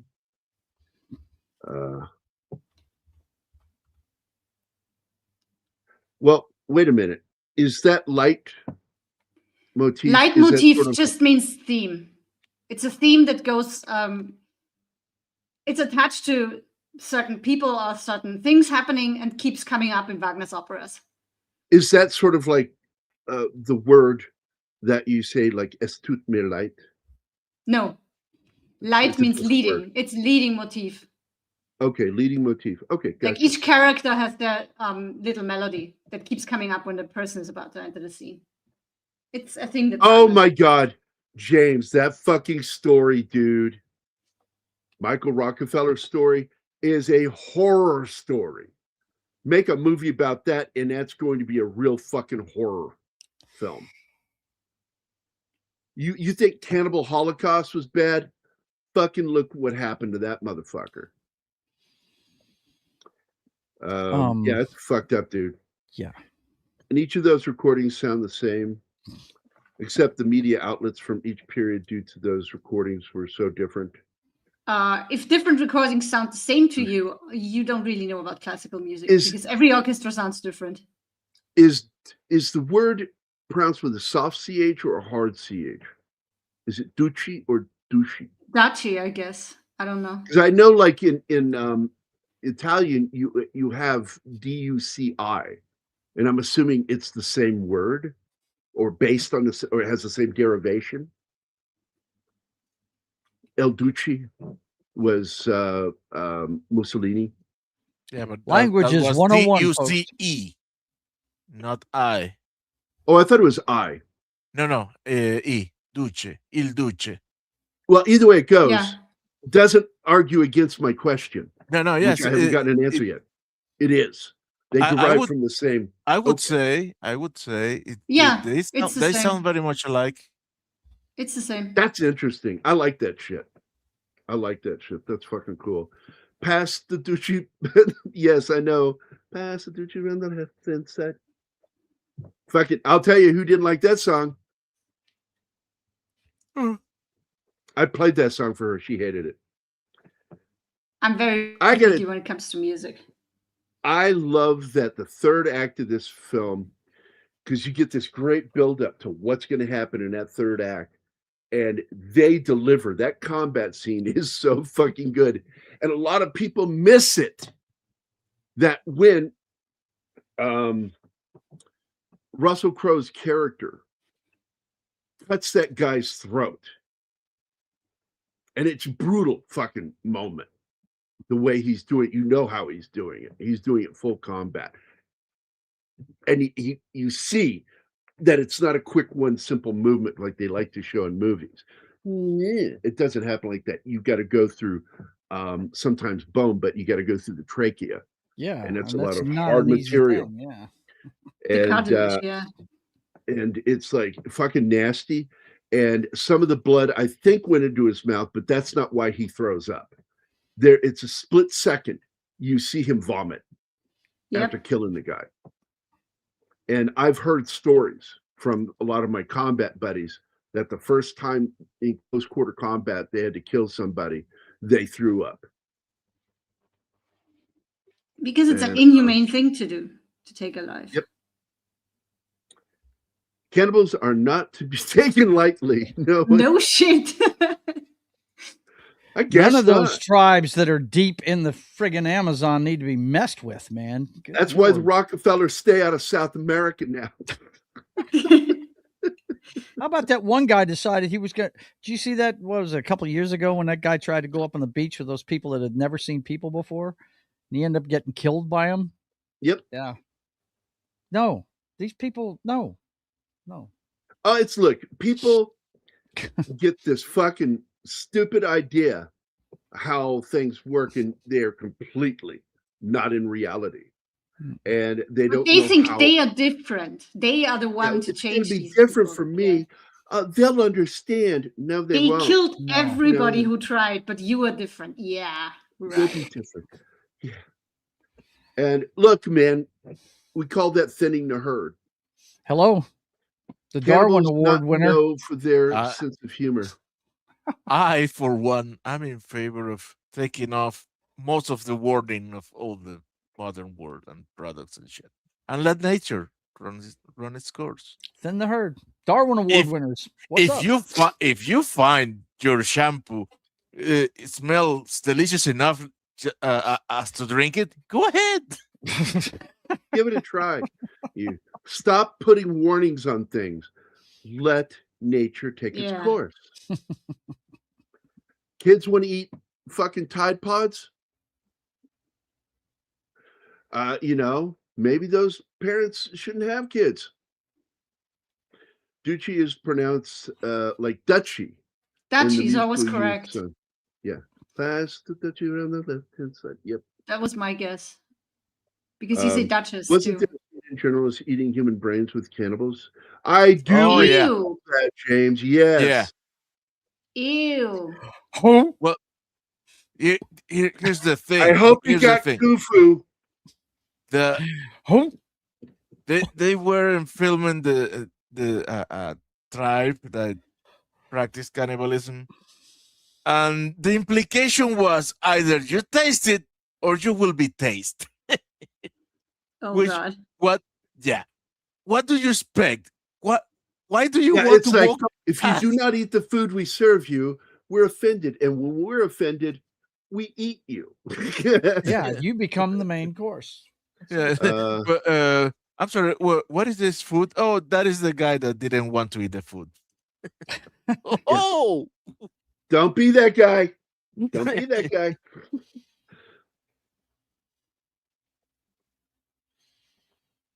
The English duke and the Italian duce both come from the Latin dukes, right? Dukes. I just said that, Yeah. meaning leader. The Latin root also appears in words like conductor and deduction. Latin is everywhere in these languages. I don't want to meet them either.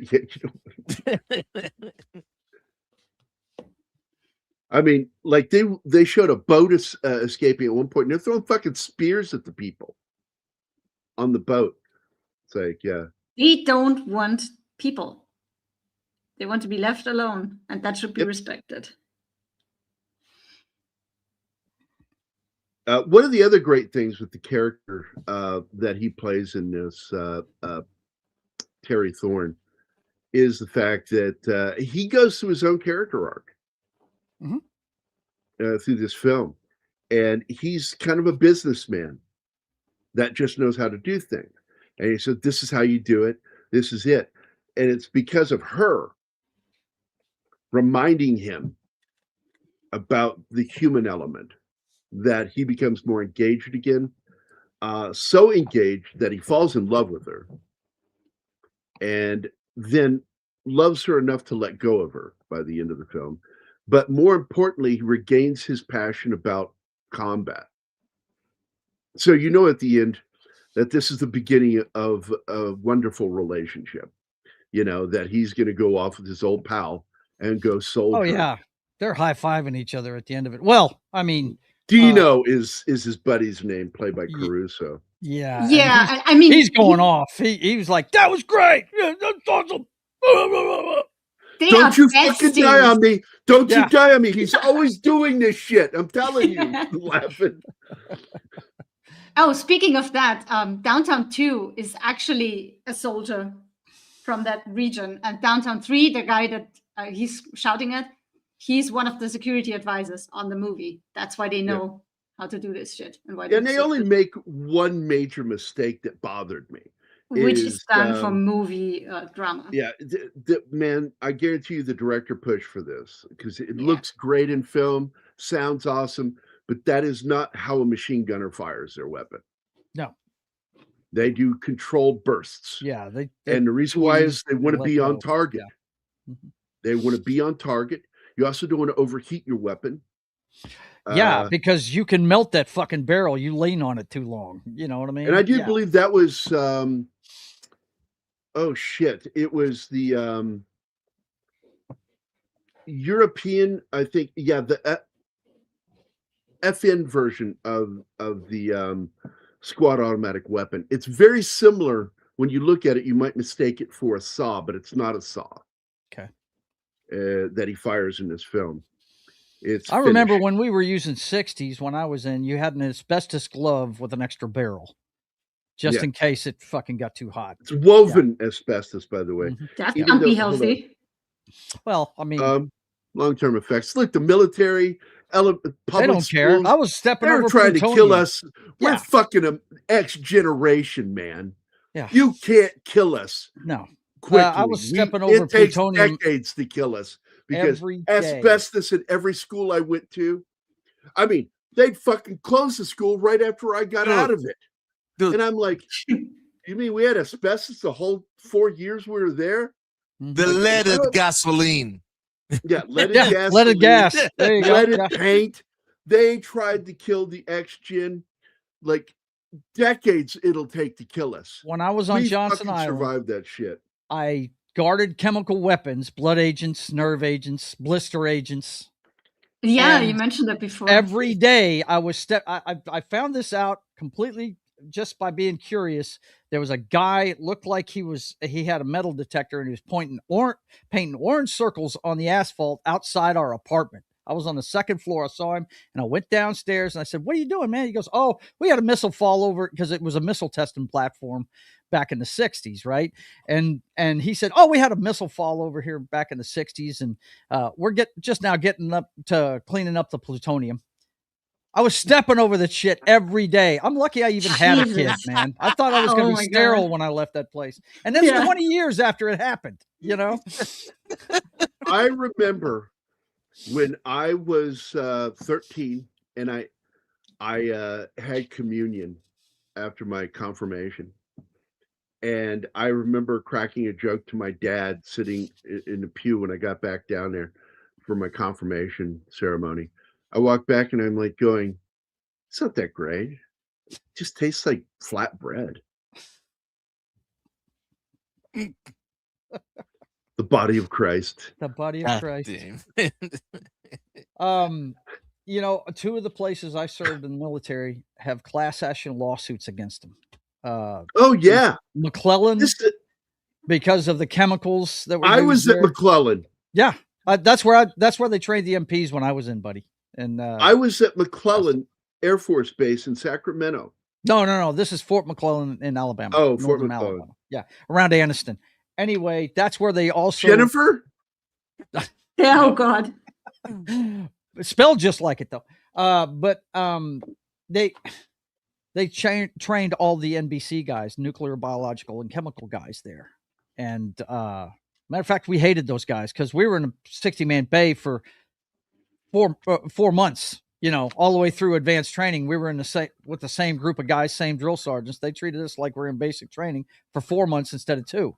And these guys, when they were in advanced training, they were all in 3-man bungalows working 9 to 5. So we hated those dudes, man. We couldn't stand them. And then I ended up having to spend a year on Johnson Island with them, outnumbered by them. I was like, oh man, I'm in hell. What the fuck is going on here? Okay, so the question is, when you say don't step on their toes, do you mean they're the ones on their feet or the ones they're eating? I'm asking for a friend. Lead paint toys. Oh my God, let me tell you something. Yeah. Lead, pewters started getting used because like lead's poisonous, man. And they'd have like metal parts made of lead in things. I shit you not, man. They tried to kill us. Yeah, have you ever researched what the Victorians did to their houses? Dude, metal lunch boxes. The fights that ensued that shit was awesome.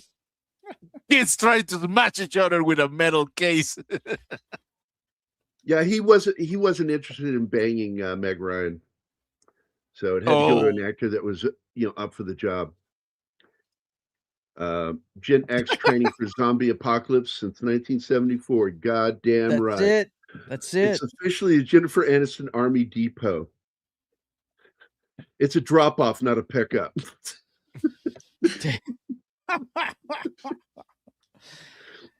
Oh. But Alpha had it right. Yeah, that was a bad design on that 60, man. You had to take the whole thing off. Yeah. First adopted by the U.S. military in 57. Look, man, I fucking love the M60. We got to fire him when I was in. I fucking like that weapon.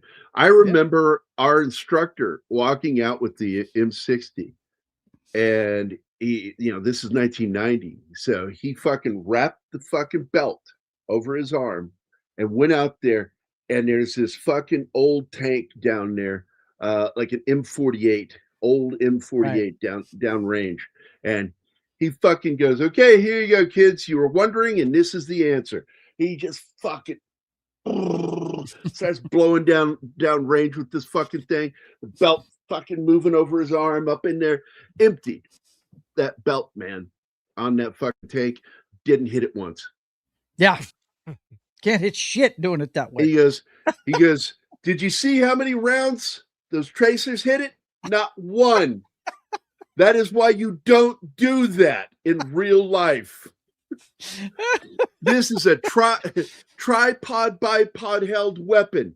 Yes. It needs to be stable for you to be able to hit the target because it's so fucking heavy and the kick is beastly.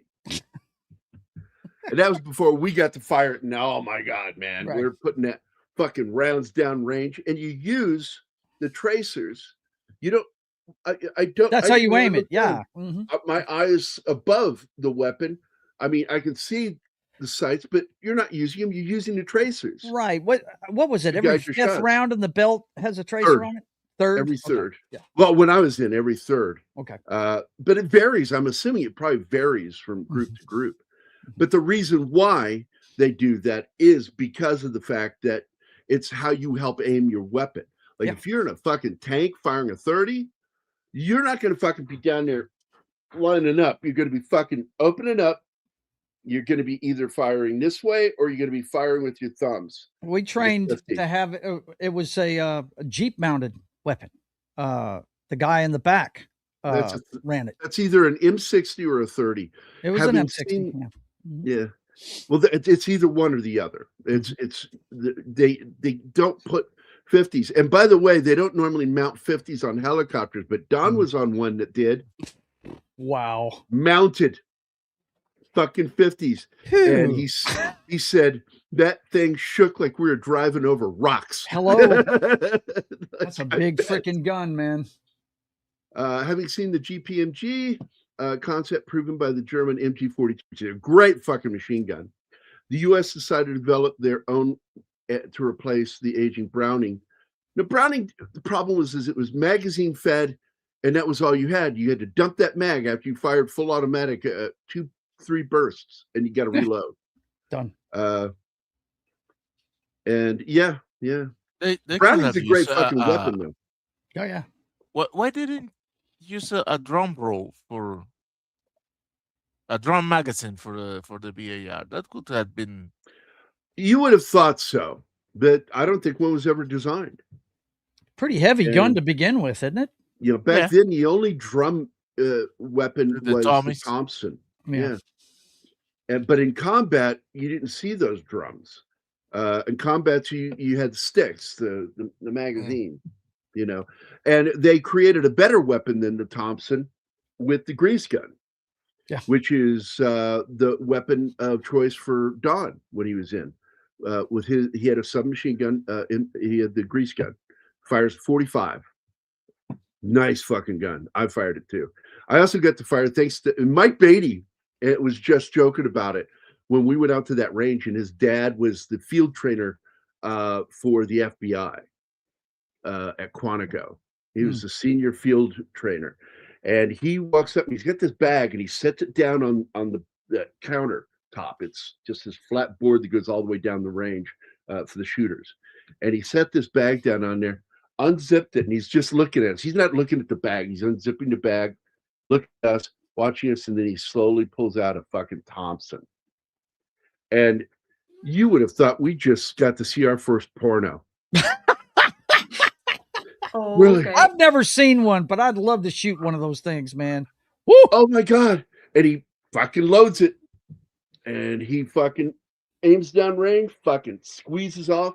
And by the way, you can tell old soldiers from new soldiers. They do this shit. New soldiers today, when they're talking about firing their weapons, telling a story, they'll do this shit.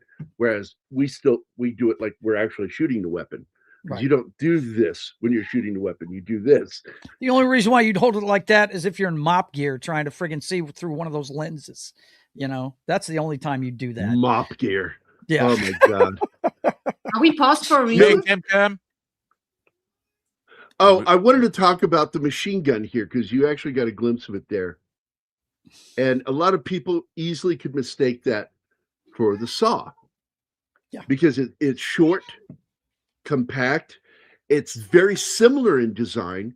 Yeah, but it has a slope on the back And It's got a heavier slope on the back, and the underbarrel front housing is weirder looking. and than, the barrel changing lever is different, very different. I love the uniform they're wearing in this thing too. Loud as shit because it's a mechanical gun, and therefore the bolt area is opening as the rounds are going off very quickly. And so therefore you don't just hear the muzzle burst, you hear the back burst where the rounds being struck.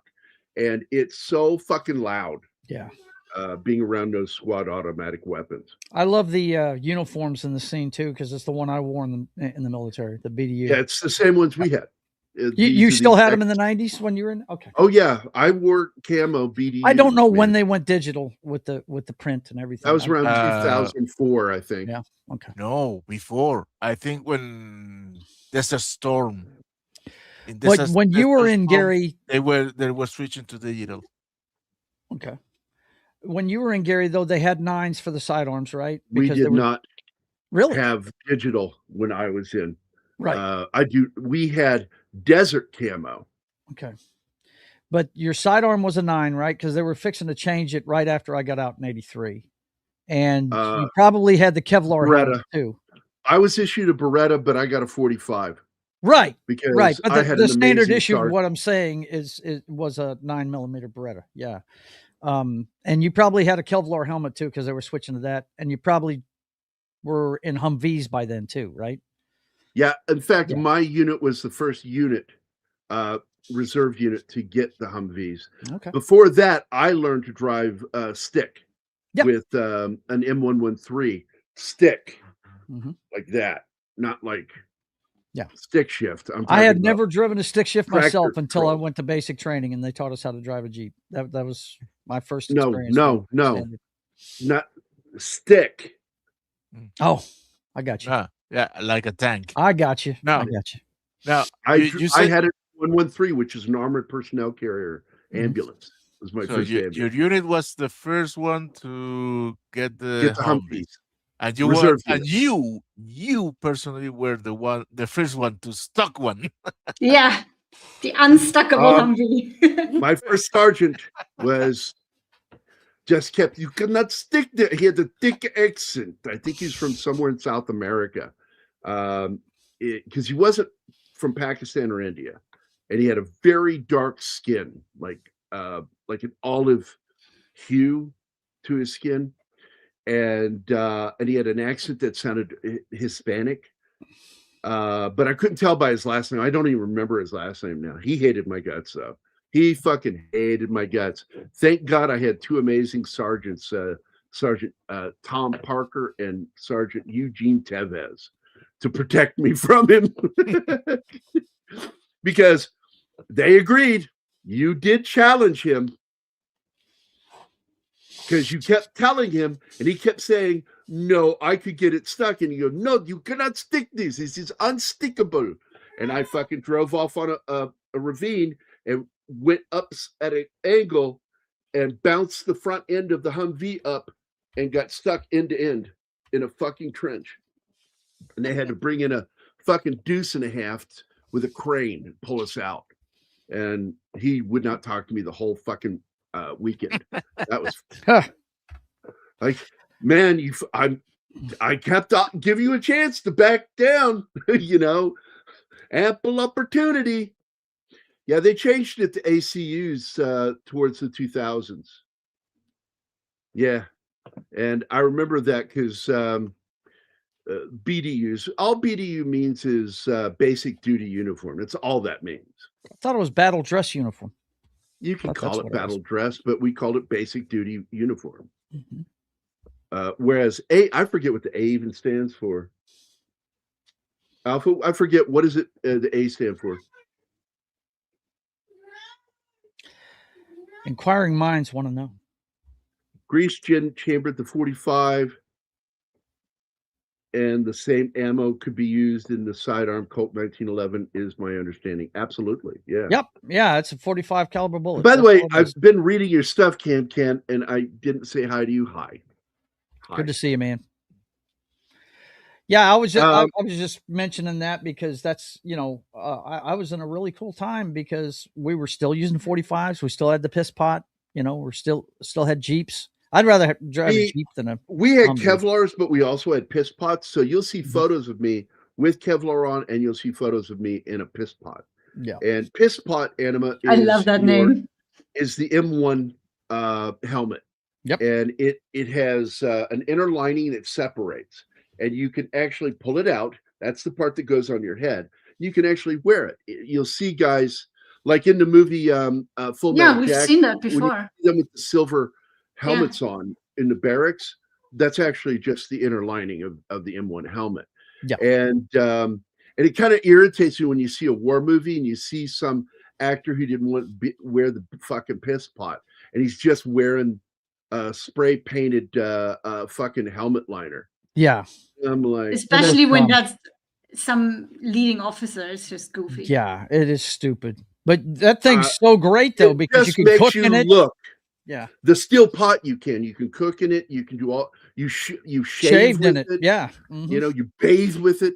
Mhm. But I'm going to tell you that if you wear the fucking helmet liner by itself, doesn't matter who you are, doesn't matter how cool you think you are, you look retarded. You do look retarded. Every It looks color like guard in the world I hates got a wearing that. special helmet. It's my special helmet. It fits my head.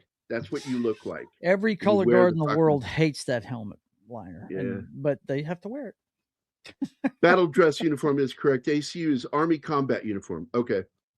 That's what I thought. And as I recall, digital didn't come out until the 2000s for the Army. We wore desert camo. Right. It looks Same just pattern like, as the it forest looks stuff. just like the forest stuff, but it's with the tan, brown, and slightly darker tan. It's like There's no different white shades in of it. tan. It's just two No. different shades of tan. Okay. Yeah, there's different three shades of tan. Oh, now I get it. Okay, gotcha. Grease guns. Yeah, and James had to go. So if you're hearing, Take care, James. bye, James. Bye, James. James. Of course, friends.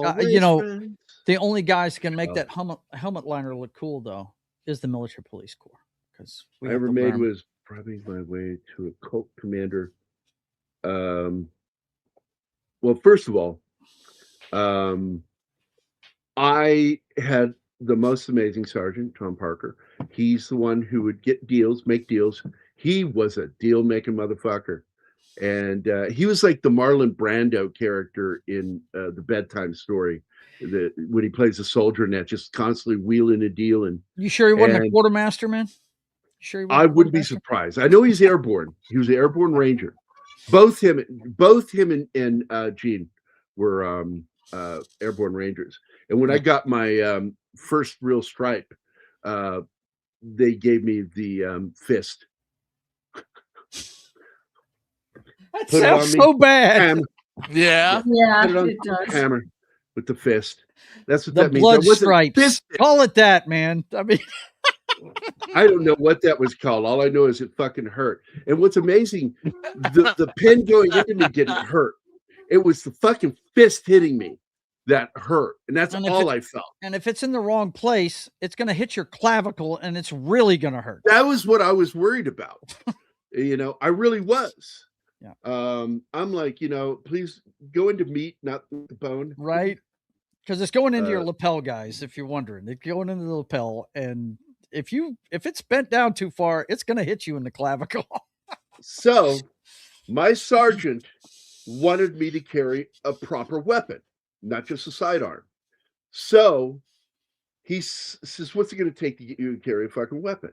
And I said, get me a Colt Commando. And he's like, that's what it's going to take. A few weeks later, I was presented with a Colt Commando. Nice. And I'm like, I don't know how you fucking did this, but thank you. But thank you. I will now kill for you.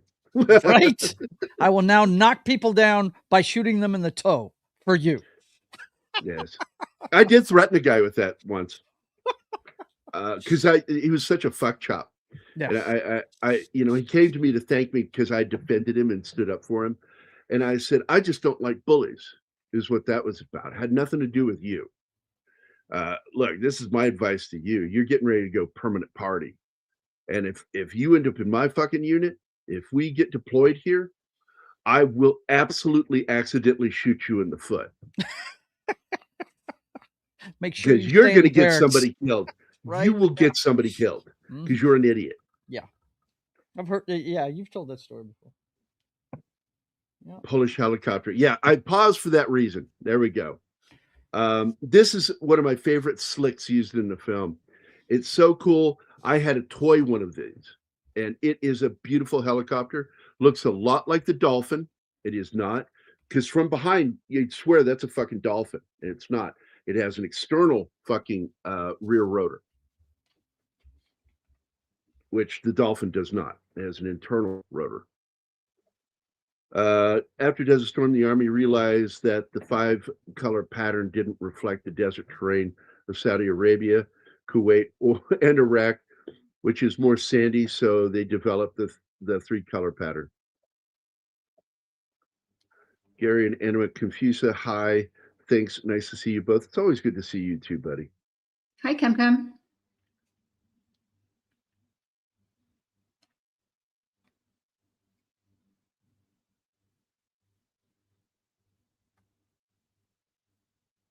Yeah, I carried the M1911A1 45 Yeah. caliber pistol. Yep, that is the Colt Combat, Mhm. and it's got the 6-inch barrel. Unlike the Colt Commander, which was brought up a second ago by, I think, who was that? That was Cam, wasn't it? Yep. Yeah, Cam brought that up, and that is a 4-inch barrel. I also didn't like it. My dad had both. I preferred the 45 Combat because it rattles. You can shake it and it rattles the way it's made. The Colt Commander does not. It's a very tightly made weapon, and I don't think it's got the same action. Yeah, the floating barrel in it makes it very inaccurate, man. Not a big fan. Oh, the 40. Yeah, the Colt. But you hit Combat. something with it, it's going down. Yeah. That was the whole idea of the 45. It's a subsonic round that uses. It's not true hydraulic, but they do refer to it as the hydraulic effect. Didn't you tell me that they came up with that to knock the guys in the Philippines out of the Philippines? Trees? Yeah. Yeah. Well, if they jump out of the tree, if they're in the air, you could shoot them and it would spin them. Knock them back. The problem was it didn't get used there because it didn't come out until 1911. Oh, wow. But they found out that pretty much any 45 did the job. You know, Something and there are about other the bullet, 45s. it just tumbles, and it's Well, like it's getting hit with a subsonic. baseball bat. No, it's not like the M16. It's not that it tumbles. It's subsonic, and so it's got, it's slow and it's big, and it's picking up gases in front of it as it moves, and then that hits the body, and it punches you. It doesn't like other bullets where it's wanting to go through you. Right. It hits you and doesn't want to go through you. It wants to push you. And so therefore it has that impact on the human body because we're 70% water. Yep. And yay, science. Yay, science. Concussive force on water. It's not good. After Desert Storm, the Army realized that I already read that one. I think nice to see you both. Cougar is a black helicopter. And SoCut means falcon. I don't want to hear Gary even attempt to pronounce that. Sorry, I already did it. You just did it. Yeah, also you need to check your language center of your brain at the door before coming in to hear us talk. Oh, here they are. One of them's high-fiving really hard right here. This is such a great Mr. scene. Caruso. Yeah. You didn't get the girl, but hey, you got me. Well, they are really like best friends because, he jumped out of a cake at his birthday party. Yeah. Terrifying them. I love that story. Yeah, Russell Crowe jumped out of what's his name, Dino's birthday cake, because he tells the story later. It's fucking funny. Yeah. Wow. Well, earlier. I love it when Caruso pops in with the shotgun during the money prep. They have some scene. great banter. It's awesome. What's this? This movie perhaps shot after Russell Crowe had partaken in The Insider '99 or Gladiator 2000. Gladiator, you hardly knew her.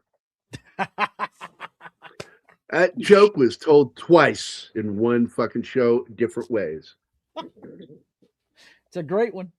Great play on word. The armorer hooked me up. I loathe, and that's why my sergeant wheeled and dealed with our armorer and got, yeah. I hated the Beretta too, Cam. I refused to carry it, man. I didn't want Which it. actor in a movie said that you go ahead and keep that 9 and watch your bullets bounce off a windshield? I want something that'll go through it. You know, I can't remember who it was. I can't remember what movie it was, but my general attitude, though, wasn't Tommy Lee Jones in The Feds? I'm not sure. I think so. But I will tell you that my general attitude is I want to be able to shoot somebody with one round and be done with them. Yeah. I don't want to have to shoot them 3 times, take them down. Yeah. You see all these justified shooting videos where they're just popping off rounds, you know. With the 45, what did Tony Stark say? The weapon you only have to use once. That's how Dad did it. That's how America does it. And it's worked pretty good so far. And what I carried was the early version of what would have later become the M4, which was the Colt Commando, which is the short carbine version of the M16. Which my favorite film that shows it is the movie Platoon. Yeah, because that's what Defoe's character carries. Yep, it is usually special forces that got those. In Polish, the L with a line through it is pronounced like a W. It's a weird language. Yeah, it's kind of weird when he has a Beretta because it's a crappy weapon. He uses his main weapon is the Walther PPK, yeah, which ironically is not what he has in some of the early Sean Connery films. It's a Walther, but it's not a PPK. They call it a PPK, but it's not. There's several kinds. I have a Walther CCP, the one I have. They're concealed carry, short barrel version. It's pretty cool. Yeah, the thing that's good about them is they're accurate, buddy. The barrel is not a floating barrel; it is fused to the pistol grip, so it's a lot more accurate than most guns, but not very high powered. So I'm going to pause it here for a reason because this was inspired by 2 separate things. One was I saw that this morning. Long March to Freedom by Thomas Hargrove, but it's also inspired by the Vanity Fair article, which is, you can find it online, Adventures in the Ransom Trade by William Procknow. And these 2 things inspired this movie, but the movie is not based on anything other than a lot of stories of what it's like to work in that trade of, kidnap. It's a fucking industry in some of these third world countries. I was going to say, it's funny you use the word industry. One of the most interesting scenes in the film was at the beginning of it, after the Russian operation, where he was debriefing his corporate overlords, basically letting them know what was going on. Pretty interesting, man. You could, to think that you can actually take your experience in warfare and use it for corporations and, trying to do something good for them. It's pretty amazing, man. Pretty amazing. Wait a minute, Gambit. Did somebody make an allegation that you touched them? I'm not understanding this statement. Somebody named Walter? Walter doesn't from the China Communist Party, no less. Yeah. I don't think YouTube likes guns on screen. I'd go get it and show it to you. No, they don't. Even though we show movies with guns. Right. We show plenty of movies with guns, but We can't show you our pistoleros. No. Pistoleros. Oh man. Is this a list up to date, Martin? It should be. That's not answering my question. It's the best that I It's can possible. It's the best that I It's can do. possible. Oh my gosh. Okay, because I don't want to miss anybody. Aim better then. Well, Cam's not on that list from what I'm looking at. Oh no, he's there. I'm sorry. I had to scroll down That's to actually see. a good one. Yep. Danny. That was pretty good. Yeah, because I've said that to a lot of people, man. I missed you last week. Oh, learn to aim better.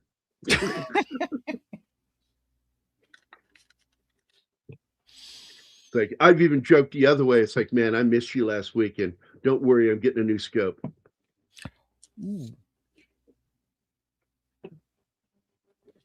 Another one I always loved this one. When it first started. I think it was in the late '80s. Not If I See You First. Not If I See You First. That's right. It's a great comeback to saying bye to a friend. Mm-hmm. See you later, buddy. Not if I see you first. That's right. I think Mike Beatty about lost his shit when he was about to get into a fist fight after school with a guy I was friends with, Matt Swift, big old redneck. Love the guy. Love the guy. He's dead now. He died 10 years ago. 10 years he's been gone. Wow. Matt Swift was just one of those good old boys, man. I fucking liked him a lot, man. And so Mike Beatty got into an argument with him in school, and they're going to fucking deal with it later after school. And I'm like, you sure you want to do that? He said, yeah, I got it. And I said, do you want me to come there? I'll be your second. I'll spot and make sure everything's clean. He says, no, I got this. So I went home, got my Marlin 30-30 with my scope, walked all the way across Fredericksburg through the woods, crossed the highway, by going underneath it in the canal, under the canal bridge in Fredericksburg, all the way through the woods, going along the canal, all the way up to Confederate Ridge, where he lived in Fredericksburg. And he met them, or he was supposed to meet them in the historical park there, which was right on the outer rim of Lockhart Circle, where he and Jim Woodward lived there in Confederate Ridge. And I crawled up there on the top of that hill, I'd say about 75, maybe 100 yards tops from him. And I sat up there and I just scoped the scene. And I watched it, and it's like Beatty saw him the next morning at school. And I said, yeah, no show last night. Fucking funny. He goes, how do you know that? And I just looked at him and I said, well, you're not dead. He goes, no, how do you fucking know that? I said, I sat up on top of the hill and I scoped you. He goes, you looked at me through a scope. I said, I never put the crosshairs on you. Not once. I know how to keep it left of you. But I made sure that they didn't show up with more people. That was my job. I wasn't going to shoot anybody. I was going to shoot the ground and scare the shit out of them if they had showed up with a group of guys. And but they didn't show up. No fight. They ended up talking it out later. Led to another funny moment when he was walking funny one day, and we found out why Matt was like walking funny, because he got a toothy blowjob from a girl wearing braces. Took some with it. Yeah. No. Yeah. She gagged and pulled back and took a little piece of him with her. Thanks for the visual. True story. God bless Matt Swift's heart, man. I fucking love that guy. He was a good old redneck, good old boy. A Q says it in Dr. No that the Beretta belongs more to a woman's handbag than the shoulder holster of a secret agent. Yeah. In Dr. No, it's called a PPK. In dialogue, yep. You can look at it and tell it's not what it's supposed to be.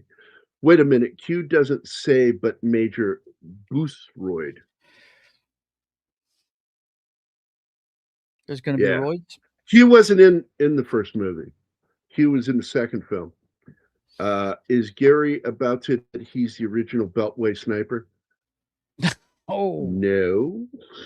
I don't think Gary could fit in the trunk. Yeah, I don't think that would work too well. Oh, I would have fit in a trunk. It just would have been very uncomfortable because I'm so tall. Yeah. And he explains that the Walther PP intercepts I don't know how to pronounce that one. Rush. Silencer with very little reduction in muzzle velocity. Well, that's always been the problem with some of the early silencers was that they a lot of the power behind the round got consumed by the silencer, and so the round slowed down a bit.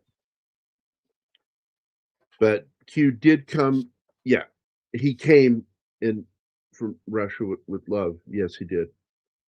He came with a black leather case with 20 rounds of ammo.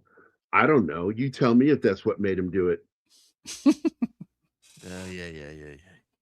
And by the way, I did show her a proper picture of the ammo pouch for the saw The and nutsack. why we call it the nutsack. Yeah. And I said it's specifically from the right side of the weapon. When you look at it, it has the line septum going down the middle, and it's all wrinkly. And it looks like a fucking nutsack. The other side, it looks less like where it loads in, but on the other side, it looks like a fucking nutsack. Yeah. Well, what I have read is that Q worked there, but he just wasn't the one that went up there for the briefing because he was already hired. From what I've understood, Llewellyn was already hired. There was no part for him, so it was just somebody else from Q department that went up there. And he, of course, was the quartermaster. So hence he's called Q. Quartermaster. Yeah. It's the quartermaster corps, but he is the lead quartermaster. Q. So, well, thank you. I try to look good. Q. You don't got to keep saying it, man. I know I'm cute. Gambit, Snorty, Emmanuel, 11 Alpha, Wade, Penny, Davy Dread, James Jameson, and BRB. Who the fuck is that, Joe? I don't know who that is. That would be me having to go deal with something for mom. That's what it is. Oh. Be And then, right of course, back, boys and girls. Cam's Crash Courses. And I want to thank you guys for hanging out with us. Small crowd. We're not getting the viewership like we used to get on Military Monday. Which is so odd. They used to be our strongest shows. And all of a sudden, I blame they're not myself. anymore. No, absolutely not. I blame myself. I will point out, too, the country they're in is called Takala. It's a fake country. There's no Takala in South America. That's sarcasm. I push this show every video, every stream I do. So. Oh, and I want to point out, too, that this movie budget was about 62 to 65 million, and it only made 62.8 million at the box office. Not good. Failure. This movie's marketing got completely fucked because they fucked. The scandal, yeah. Why is it a scandal? Like, why? Because people make it one. That's the only reason. Fucking tabloids. It's the tabloid media. And all media are tabloids, in my opinion, today. Yeah, pretty much. They like that fucking shit. Juicy fucking stories. They want their, they know they got that 24-hour news cycle. Let's get something that gets attention, gets clicks. And Denzel Washington put it best in that interview he did. It doesn't even matter if it's right. It's just got to get out there now. Get out first. Be the first. Yep. And it destroyed her career. And in many ways, her life for a while. And he came out of it relatively unscathed by it. Yep. He wasn't married. Academy Award the next year. He wasn't married. That's the only reason, because he wasn't divorced yet, but that marriage was over and they were separated. So she wasn't cheating. Yeah, they didn't care. Media doesn't care. I went and saw the movie, man. I thought it was cool. Really did. So I have seen, by the way, guys, before we go, some really good suppressors. Holy shit. I watch a lot of the gun videos with the military guys, and they brought on some really top line fucking suppressors with military weapons, and holy shit, they're quiet. I mean, you still hear it, but it's more of a local sound rather than rebounding and resounding everywhere. The Japanese, for instance, would feature James Bond in their posters holding a silencer on top of everything else. Yeah. And I've always wanted to make a joke in a movie where a guy is walking around with his weapon. He goes, "Hey, you got your silencer, right?" And he goes, "Yeah." And you got a person next to him as he's walking around with the weapon up, going, it's a great gag. I just, in my head, that was fucking funny when I thought about it. Like, that would be great. Every time he fires the gun,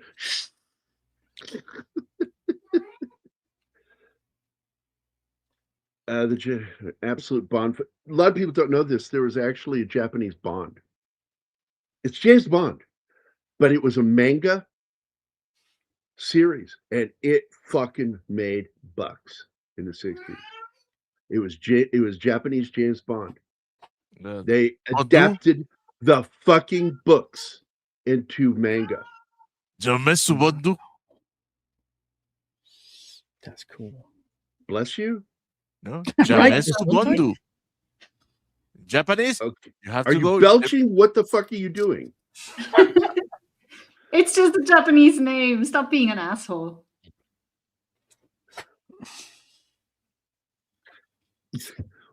When is that going to happen? Never. I'm Garying is what it's called. You've heard of gerrymandering? I'm gerrymandering. The last time I put an IV, I got about as much blood as if I'd used a weapon. Jesus My patient Christ. was not very happy. I still passed the combat lifesaver course. Yeah, I don't want to tell you what happened to me during testing phase for running IVs, because I was the test, because I don't have any reaction to needles. They don't bother me. I can watch you stick a needle in me. It doesn't bother me. And I watched this guy, his name is Miller, and I wanted to beat the shit out of him so many times, but he was really sweet and kind of gay. And he started to go in at a 90-degree angle into my fucking antecubital space, which is this right here. He starts to go in. I went 45, 45, 45, 45. And he's looked at me, he sticks it in me. And I said, 45. And he goes like that in my arm. Oh. And I had a nurse straddling my head, who was the tester. And I should have bought her a drink or something, because I jammed my fucking face right into her crotch.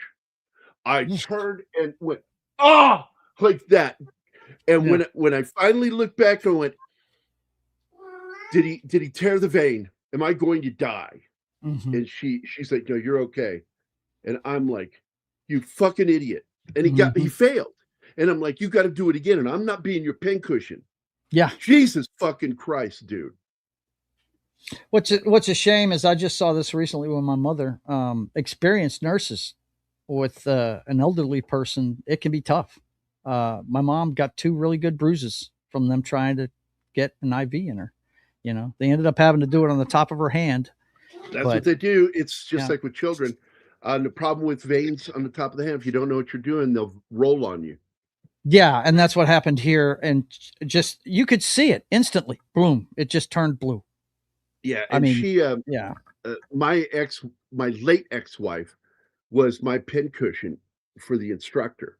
And he said, you're already IV certified. And I went, yes. And he says, so I tell you what, and he had an accent too, but I can't remember. He struck me as Portuguese, bad drunk Spanish. And he said, if you can put a IV into the back of Private Mayhew's hand, I will pass you for this course. And she had a tiny hand, like a child-size hand. And I looked at her and went, yeah, I can do it. And he goes, okay. And so I did. I put a fucking IV in the back of her hand, one try, right in. And he's like, Hey, some people are just good at it. You are done for the day. You are done. Boom. Go.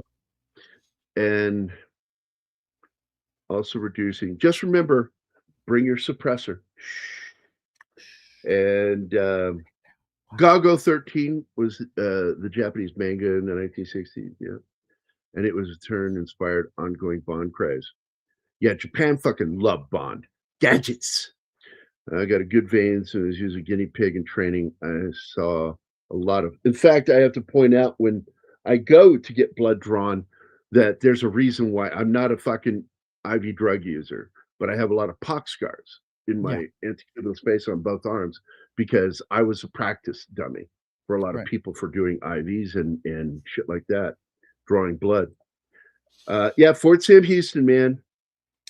Fucking love. We all wanted to do MP duty there because that's where they train the nurses. What's up? I remember telling one guy, it's like he says, "Do you think I'll be able to meet a girl here?" I went, "Look, if you can't meet a girl here, you're either fucking ugly or gay. One of the two." Because they target-rich environment. Yeah, Fort Sam Houston, you can't throw a rock without hitting a woman. Nope. I tried and hit quite a few. I got a message from both me and Anima. And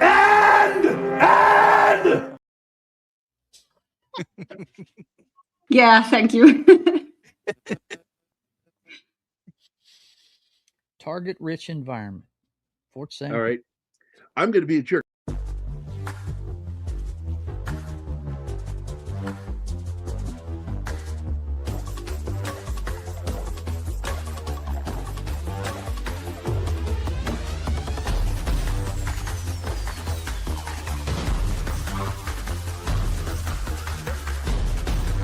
That's right. I'm a jackass.